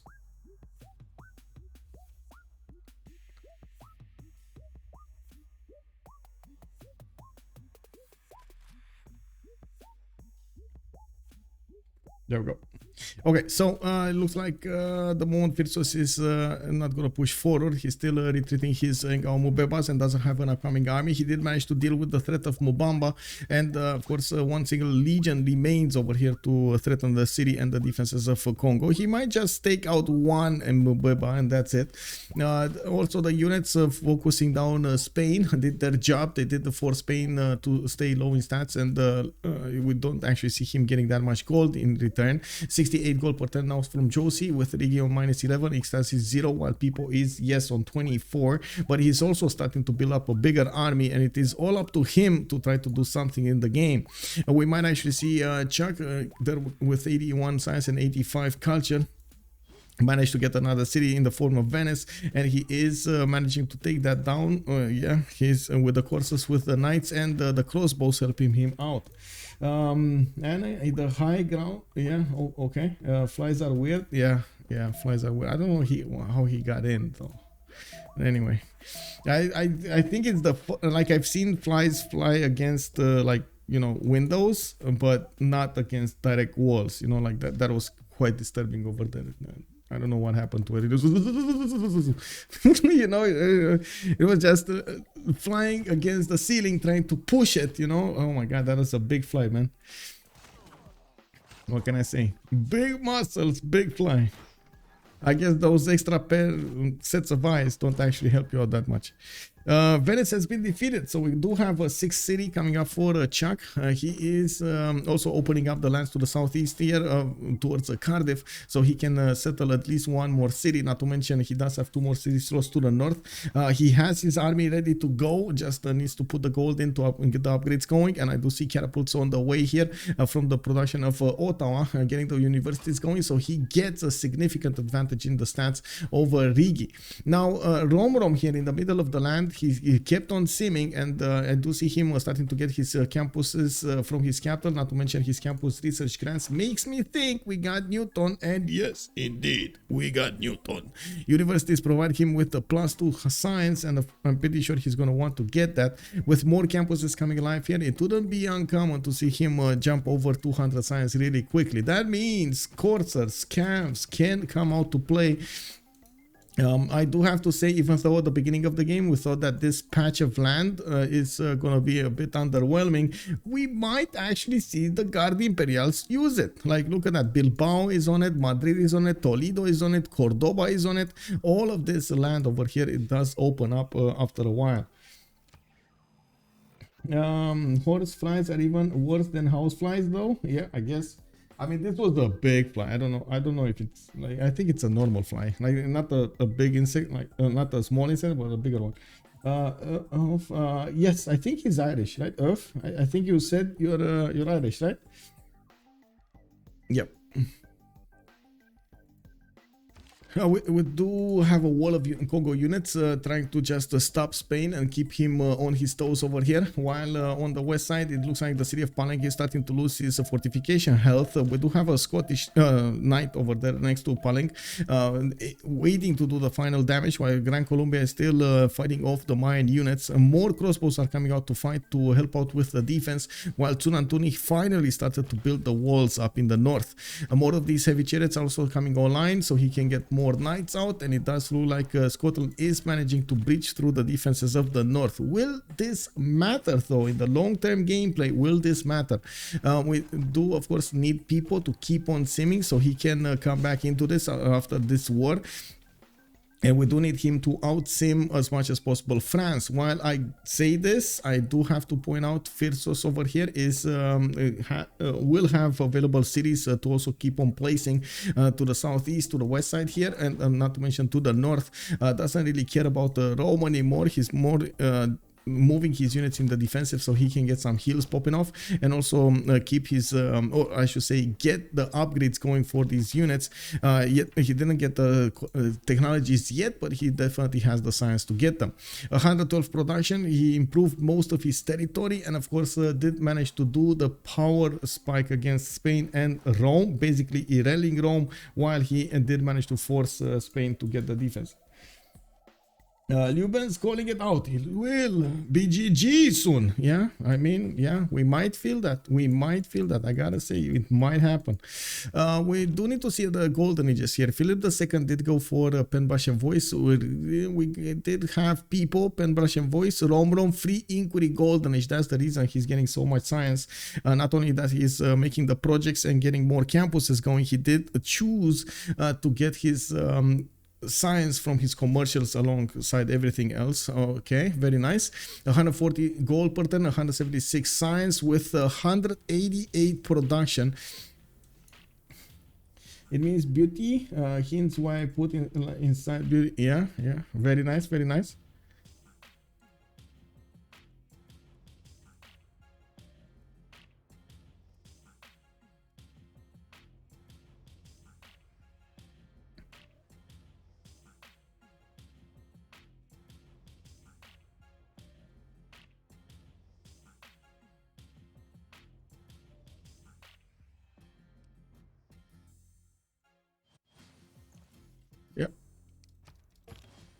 Okay, it's more campuses coming alive here. France still didn't get his universities. This is science before universities, and of course he has so much culture coming up from all of these chateaus. And we do have Spain also starting to get towards its correct technologies. Military science coming up in 1, Reformed Church in 2. He doesn't have an opponent that he can go against with the extra bonuses for the because of the religion. He does have a religion, but his opponent doesn't, so that is definitely a problem. We do need to see if these conquistadors will also be strong enough to withstand the Guard Imperials at this level of science. I'm pretty sure Catherine de Medici could try to do a Guard Imperial push, already on 186 science, and I do believe next turn he is going to recruit Isaac Newton, getting a free library and university in one of his chosen districts. Not to mention he is going to get all of his universities from then on, giving him an extra +2 science. Now we do have the upcoming attack from Canada going against Gran Colombia. Gran Colombia prepared himself with quite a few of these spearmen, and I'm pretty sure he's trying to get to men-at-arms, or did he get there yet? He doesn't have the upgrade button. He's going for printing. Oh no! This is a bit of a problem for them because of the gold situation. He's going to need to put a lot of gold to upgrade his spearmen. One good thing is that, first of all, he does have the Grand Commandant General, the Francisco de Paula Santander, and of course all of these spearmen will each require gold. They're quite strong even against the coursers. We're going to need to see if Canada is going to manage to breach through. Of course, the crossbows are going to be the ones that are going to break the spearmen much easier, and that's exactly why Chuck is creating this army composition, so he has everything that he needs to attack into the units and receive as little damage on return as possible. And now he is going to need to upgrade more. He's moving also his catapults on the front line. Even if Gran Colombia is going to get his defenses going, it is going to be quite hard for him to use the walls to stop the encroaching army. Looks like Paleng lost his walls. It's half strength at the moment, while Sun-Tzu is fighting off the units of Gran Colombia, while there's an attack from Canada. I do believe Gran Colombia cannot deploy more units towards the north. He's going to need to focus down on his south, and of course we do need to see if Maya is going to be successful into defending this. Now, even if he's going down, while I do find it unlikely, that also means Scotland will lose quite a few of his bonuses. It's going to be very hard for Scotland to actually up and get all of this happiness going. I don't see him losing units though, so it's still a +6 at the moment. That's good, that's good. Try to get the most setup over here. Not bad. City parks, golf courses everywhere. It's fine. It's fine. Hello there, D Keegan 4638. How are you doing, sir? Welcome, welcome. Senor Testa. Hello there, sir. Bom dia, bom dia. What's with the Mayan stats? Well, he kind of wore the two nations from the beginning of the game, Scotland and the Gran Colombia at the same time. We're going to need to see if he's going to withstand the upcoming attack, but I guess it is likely. We do have the first pikemen also being upgraded here, and again, you can see the crossbows do deal significant damage against the pikemen as well. The pikemen do benefit from the oligarchic legacy bonus, and we're going to need to see if these knights will have their chances to take out the units of Gran Colombia here.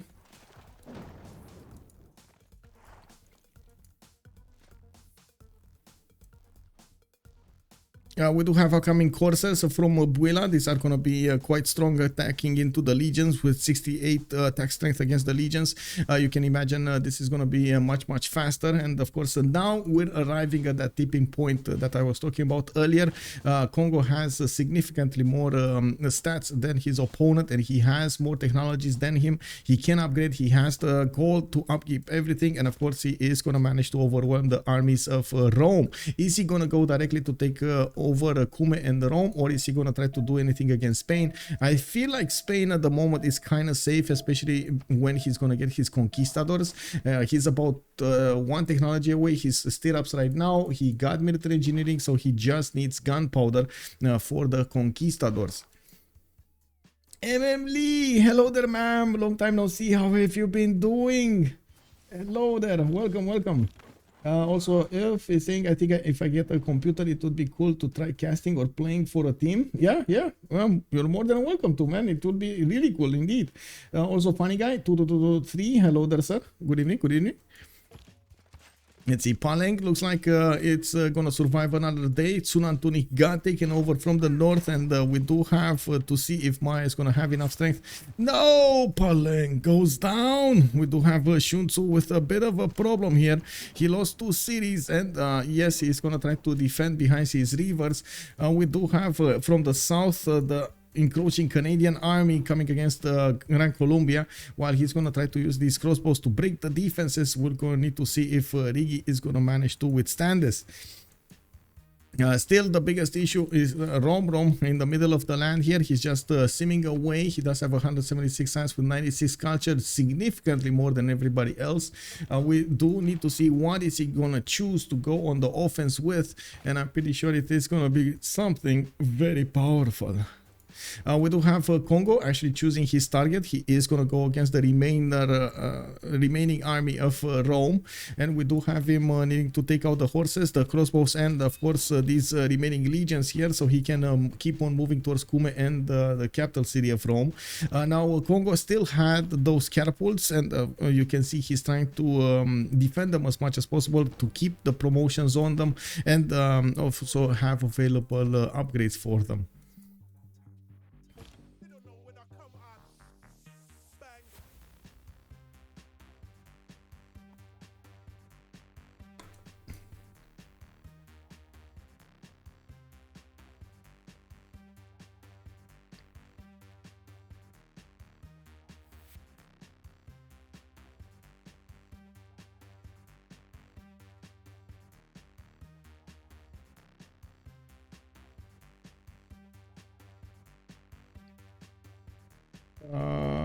Give me a second.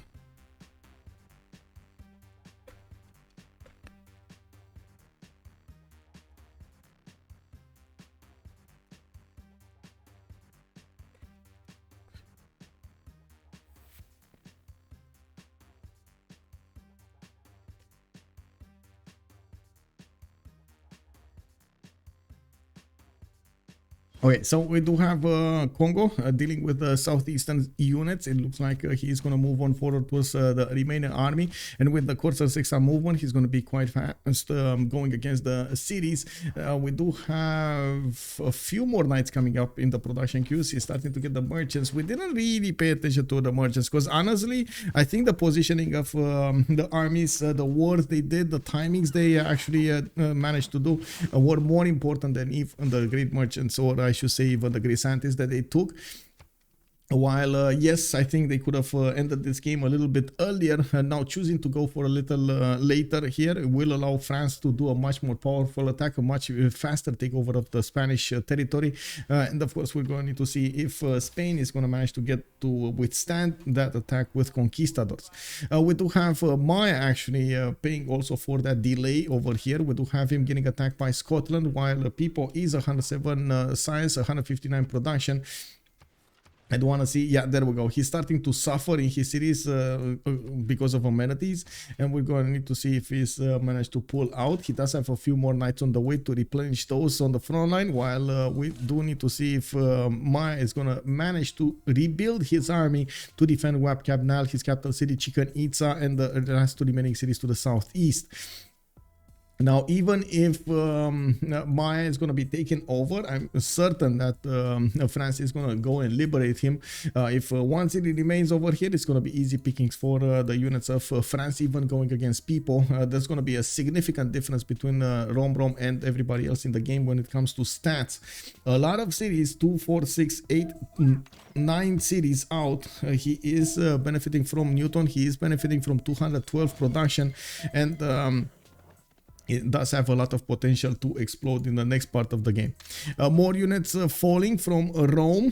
He is giving some promotions to these catapults as well. I do see a level 2 here and a level 1, which do have promotions on them, both of them actually, and do have the upgrade button into trebuchets, making them much stronger going against the defenses of the city center.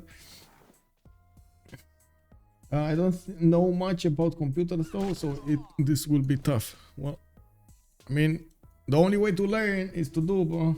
No, wait, you gotta start somewhere. It's all good. It's all good.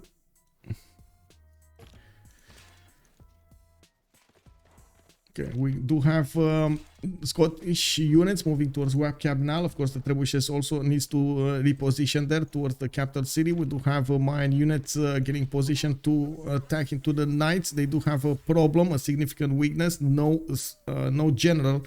While we do have 2 generals on the Scottish armies in the west side and in the north in Thun and Tunich. I did notice Canada does have a bit of an issue punching through the pikeman line of defense with a couple with the crossbows here. Riggy is managing to counter what Canada is throwing against him, and it does look like he is starting to pepper the shots of I should say with the crossbows against the pikemen, while he is preparing an upcoming army with the trebuchets. Another wave of units is coming soon. I do see he's losing a lot of units also. That's a problem. He might not be able to withstand all of these casualties before the new ones arrive on the front line. Military engineer coming up from Ottawa. It will build the road towards the north. It will be important to get that going over there. Encampments actually starting up from Hamilton. We only have a single encampment for France, and even though Mayan safety settler, it's fine, guys. It's fine. It's gonna stay alive. It's alive. Okay, let's see what's going on here. The Roman army has melted to the power of these coursers, and now we do see Congo starting to move forward. He definitely needs to upgrade the catapults if he wants to be fast on this, but I think even the coursers could actually take over these cities quite fast, even against the walls. Now we do have some new legions coming around, and still chops available for Rome to use.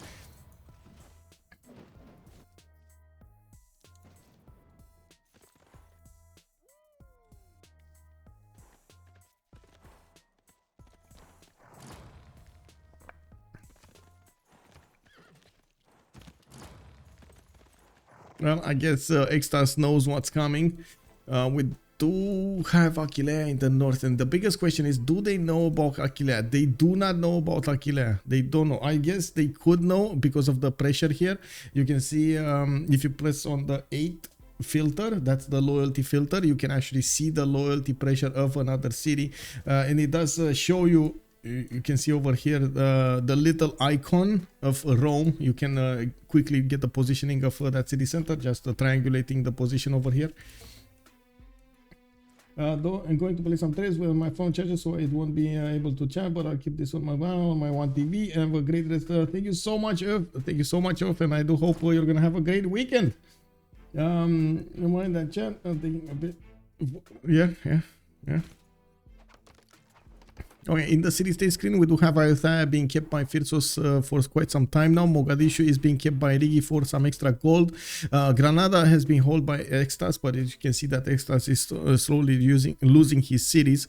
Buenos Aires is being held by Pipo, that is Scotland, and yeah, that helps him out quite a bit, while Kumasi is being kept by Chuck.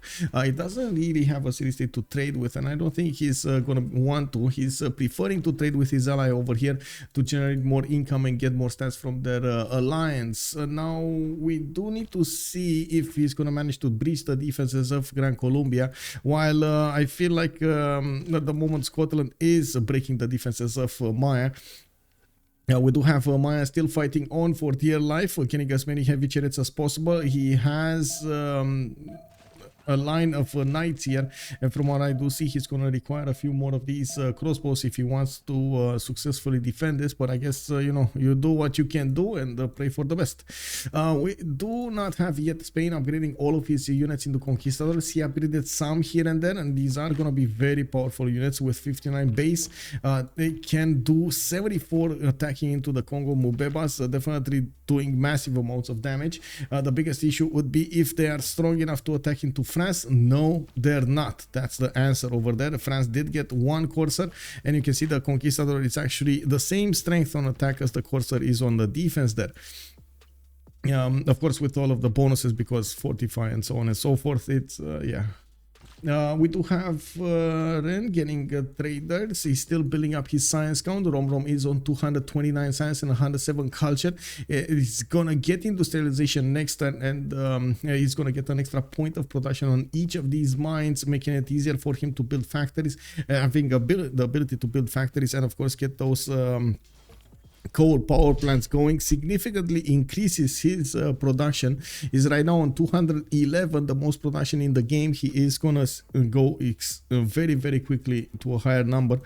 We do need to see if and how he's gonna try to play this in the next part of the game. It kind of feels like he's not preparing right now for any kind of attack. We don't have, or at least land attack, we don't have multiple encampments from him, and with, well, I would find it extremely unlikely for him to go planes, but maybe that is a possibility.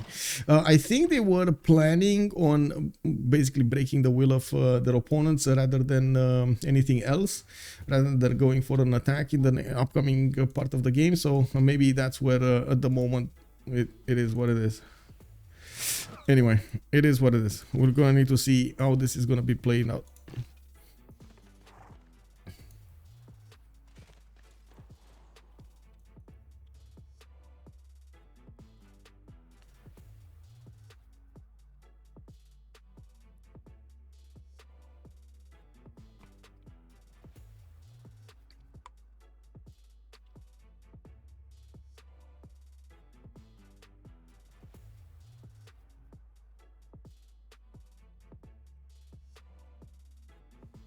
Okay, Okume is already under siege. Next is Rome. Rome is trying to get another legion out, but it looks like it's gonna die. And that's a GG. Bam! Clicked on the button. We do not see DShark seeing a way to win this game, to come back. And Ulyss gets a win in the last game of the CivFR Squadrons.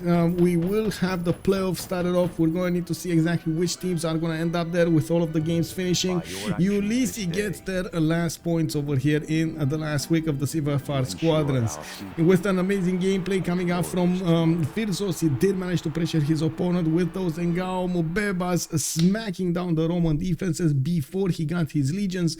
And then we have seen Gran Colombian try to poke as much as possible in his eyes of Maya, but couldn't manage to breach through until Scotland came in, shouting, came in and it deleted 2 cities over there.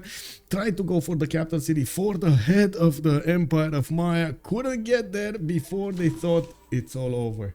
GG called out. They considered the game. Canada, even with their weaker spawn, did manage to get the correct sim going and managed to get more stats. Gran Colombia over here couldn't expand at the same time as attack, and that caused major issues throughout the mid part of the game. Romrom getting very big, applying that mental pressure against his opponent, got his industrialization jumped up to 250 production, and of course had available how to say, a lot of available industrial zones, so he can get those points in.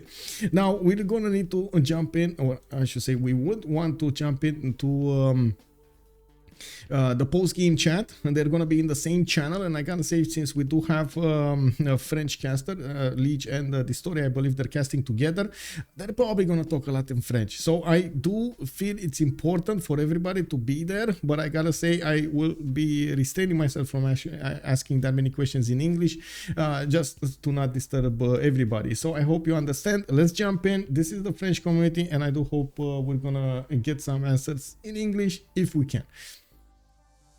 Et est-ce que tu te dis que tu vas réussir à gagner automatiquement ton 1v1 et tu te dis je vais avoir une game où je vais avoir un impact mais incroyable, il faut que quand j'ai eu la relique et le positionnement, je me suis dit j'irai le 2 mecs voire j'en tue 2. Ok, voilà, donc t'avais bien en présence d'esprit que t'étais vraiment en avance quoi dans la game, parce que là, oh putain, la relique, la T5. Sûr. Les gars, il nous dit les gars, elle est où votre B3? Je regarde. Déjà que je me sentais avoir une bonne tempo, mais je regarde. La relique fait qu'il passe en 4 tours, alors que j'ai pas encore mis la carte urbanisme. Il fait que je peux mettre la carte urbanisme. Il me donne free panthéon, il donne des gold. Et la croissance, elle est passée de 6 à 3. Et puis la menu, enfin, ça te donne déjà une 2, 2, 4 en termes de casse, tu vois. C'est comme si tu. Genre t'avais un de pop en plus et tu travaillais mieux qu'un cacao avec de la faux en plus. Romrom comme trouve une autre et qu'il l'envoie T20. C'est ça, bah là je crois on avait regardé avec Lège et genre t'es 30, t'es sur 5 villes, t'as 2 campements, t'as un général, t'as plusieurs NGAO, t'as une place de la Gouve, la vie est belle. Place de la Gouve discount et j'ai perdu 6 de prod dessus parce que j'avais 22 de prod dans ma cape. Par contre, il va falloir que tu nous expliques, parce que t'as bien joué, etc. Oh, pas de problème, hein, avec la tempo que t'as eu, t'as réussi à faire ce qu'il fallait justement pour détruire la gamme de Rome, un EXTAZZ. Et il m'a raconté d'historien en plus comment ça s'était passé la game contre Black Peter avec la B2, la récupérer. Franchement, cœur sur toi, hein, le chat était aussi de ton côté, parce que là c'était trop quoi, beaucoup de RNG négatifs de ton côté. Donc, Ah, il en pouvait plus, je te le dis là. là c'est compréhensible. Hein. Ouais, de toute façon, quand je vois sa B3 posée et qu'il me reste encore 4 tours sur la mienne, je me dis bon, je vais passer une bonne nuit. Alors que c'est Rome, quoi. J'avais mon B3 depuis 2 tours, Sun-Tzu il avait pas sa B2. On s'est dit, il lui a acheté un colon. Non, non. Non, pas de colon, Non, juste non, une non. petite tempo. Et ouais, alors on va revenir sur ça, hein, Sun-Tzu, avec les déplacements, là, les scouts. Hein. Je pense que le Chuck a dit un petit truc à un moment, non Chuck, il a dit, ah bah tu vois voilà encore. Et Il a dit Sun-Tzu, va à droite et settle ta vie. Moi j'ai pas osé regarder. Je me suis dit non, ça va pas un colon. Focus sur la Bon. game. T'as quand même réussi à super bien t'en sortir parce que le follow-up du Colombien, t'arrives à bien l'enclencher, à bien le défendre. Le semi-follow-up, le général du côté de l'Écosse, etc. Je sais pas si c'était un deny, qu'est-ce que c'était, s'il voulait push au début. Faudra que tu nous expliques un petit peu. Je voudrais bien avoir le point de vue de tout le monde, mais bon, on n'est pas là pour 2 heures non plus, quoi. Donc, va falloir commencer à poser des questions. Et je vais la poser déjà à Phyrsos. Ouais, j'ai fait un peu tout le monde et je vais revenir sur Phyrsos. Qu'est-ce qui s'est passé avec la Hunza? Bah, je me suis dit, on est giga bien. Enfin, faut pas que. Genre, je peux continuer ma game mais avoir un impact de fou si je fais full coursier. En fait, je voulais pas qu'il y ait une libération à la con. Tu vois, je te l'avais dit, mais... Je pense que si on est dans la merde, je la garde, je la grid. Mais là, j'étais vraiment là, genre. Mais je te Bon. jure. Et stratégiquement, je trouve que ça me libère d'un poids de fou de faire ça. C'est la seule raison que j'avais trouvé pour que tu fasses ça, mais avec l'Edge, genre on était totalement choqués parce que pour nous il y a aucun monde avec la vision spectateur, il y a aucun monde où tu ne peux perdre cette ville. Ouais, de fou. Ah, mais mais bon, c'est la vision Moi, j'ai besoin de spectateur, la et défendre, plus mes c'est unités le flow de la sont tard, tu game, vois. etc. Mm. C'est Je me suis pour. dit, oh, mais il a plus rien à faire s'il m'envoie, je sais pas, des cavaliers en D5 ou en last move. Bah d'ailleurs, il a failli le faire sur Mvemba, donc c'est pour dire, ouais, ça peut m'arriver sur. Exactement, t'as pas tout à fait tort. Donc, ok, en tout cas, on voulait savoir pourquoi la Hunza raser Ravenna. Voilà, ça c'est une décision qu'on peut plus comprendre parce que ça faisait déjà 2 fois que vous étiez en train de vous trade Ravenna. Pourquoi t'as eu envie de la raser et pas de la réannexer derrière? Bon, je me suis dit que Ça t'a juste pour saoulé ne pas mourir, il avait plus de game en fait. Et donc, bon, déjà, elle a une position où elle est pas facile à défendre pour moi. Faut que je me mette sur les plains on pour la défendre. Et en fait, je me suis dit, si je la garde, je le tue à terme, mais il y a plus d'impact à ce que je la rase et que je prenne la choke et que j'aille chez l'espagnol et que je resteam. Et a posteriori, je suis content de ce call. Dernière petite question, Kumazi, peut-être, t'as pensé un moment, peut-être, de récupérer la Cité-État et justement d'aller avec Caguana sur Bilbao, sur l'Espagne. Est-ce que t'as pensé justement à ce virage-là, un petit peu, en termes Non, de. Chuck, il l'a susto. Ah, ok, oui, c'est vrai que Chuck l'a su dans la game. Ouais, mais je Justo, l'ai t'as une Suze, petite question pour quelqu'un? Je l'ai Suze avant le tour 30, je Pardon. crois, Kumazi. J'ai eu un émissaire en early. Et j'ai fait Ok. les 2 quêtes, Kumazi et Venise. Et j'ai fait Amani. Je pensais être moins large que ça pour l'âge d'or. De toute Ok. façon, le Kumazi, ça m'a fait des heals en plus et ça m'a facilité mes settles en haut. Ouais, non, mais moi, Kumazi, moi j'aime bien, de toute façon. Venise, la Mani, on a trouvé ça cool, hein, de toute façon. Et ce qu'on a trouvé ça cool aussi, c'était les 3 campements, putain. Ah là là, moi j'ai trouvé ça cool. Disto était plus. Voilà. Non, c'est ce que je disais, j'ai compris le play parce qu'avec Dieu de la chasse, t'as entre guillemets un slot de quartier gratuit. Mais je disais, moi perso, j'en aurais fait que 2. Et donc, J'en du aurais coup, pas fait sur Québec. Est-ce que tu peux nous expliquer pourquoi 3 campements et un petit peu durant toute ta game, qu'est-ce que tu as pensé? Parce que j'ai eu l'impression que tu as eu envie d'y aller, il y a eu les doubles projets de campement. Est-ce que c'était pour un deny? Est-ce que c'était pour y aller vraiment? Sur quel timing? Pourquoi ne pas y aller après, plus tard sur balistique et laisser justement le Maya faire son bordel et récupérer un peu plus facilement le Colombien? Voilà. Bah là, j'avais prévu de toute façon d'y aller sur un peu sur balistique. Là, je suis juste allé sur Chevalier Herba parce que ça a forcé beaucoup d'achats en gold du côté de la Colombie. Puis il fallait que je sois un peu proactif avec. J'ai vu un général gratuitement. Au début, le général, c'est aussi pour être safe par rapport à la Colombie, parce qu'au début, on sait pas s'il vient sur moi ou s'il va aller sur le Maya. Ouais, mais tu l'as pas du coup. Non, mais je l'ai pas, mais du coup, après, il est pas venu sur moi, donc au final, ça m'allait. Non mais ouais, ok, d'accord. Ouais, c'est juste, ça te coûte cher en termes d'investissement, quoi. Ouais, et après, de Mais toute façon, c'est vu mon pas tant que spawn, ça grâce au DS de la chasse, en fait. vu mon spawn, j'ai pas un spawn du tout, enfin, où je peux genre carry, je peux pas poser plus de 5 villes, le reste c'est de la neige. Les heals étaient ok, mais c'était pas non plus Quand incroyable. tu le dis comme ça, c'est sûr. Ouais, Du coup, je t'assure qu'en yield, tour 30, t'es au même niveau que le Congo. Hein. oui, parce que j'ai le Canada, Parce que des achats, c'est ça. des cervidés. Exactement. Ou Avec des- 35 GPT qui permet à ce que Ouais. l'équipe puisse se sortir un peu des situations vraiment Acheter un complexes. poney. Acheter un poney, C'est bien comme possiblement. C'est explosif, mais là c'est sûr qu'il allait pas avoir un giga scaling. De toute façon, au tour 8, on lui a dit bon écoute, tu vois qu'on te sacrifie encore, désolé.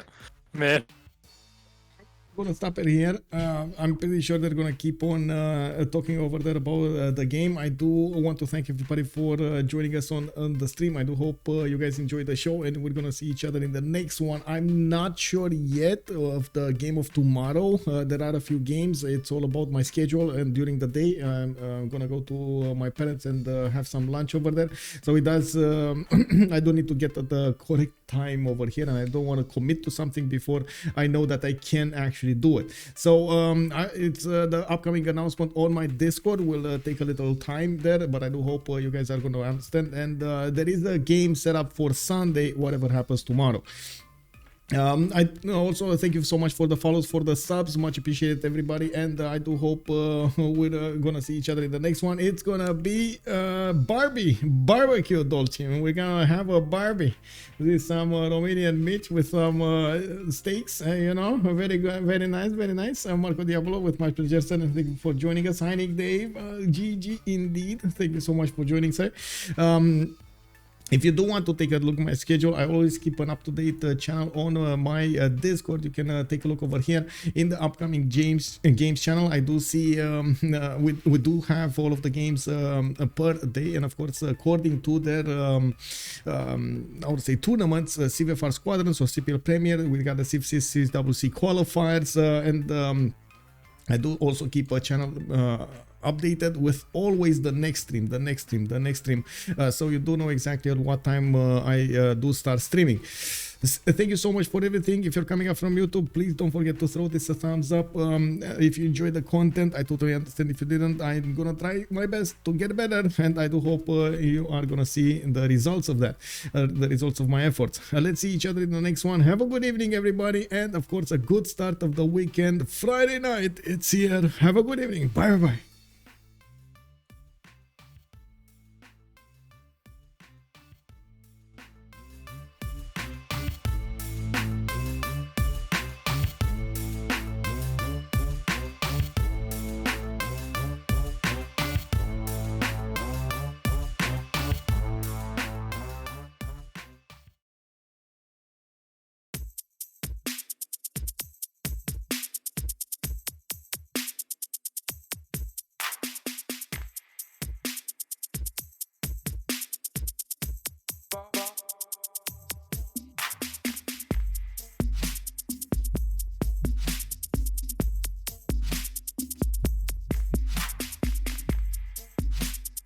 Look, I'll let you in on a little secret.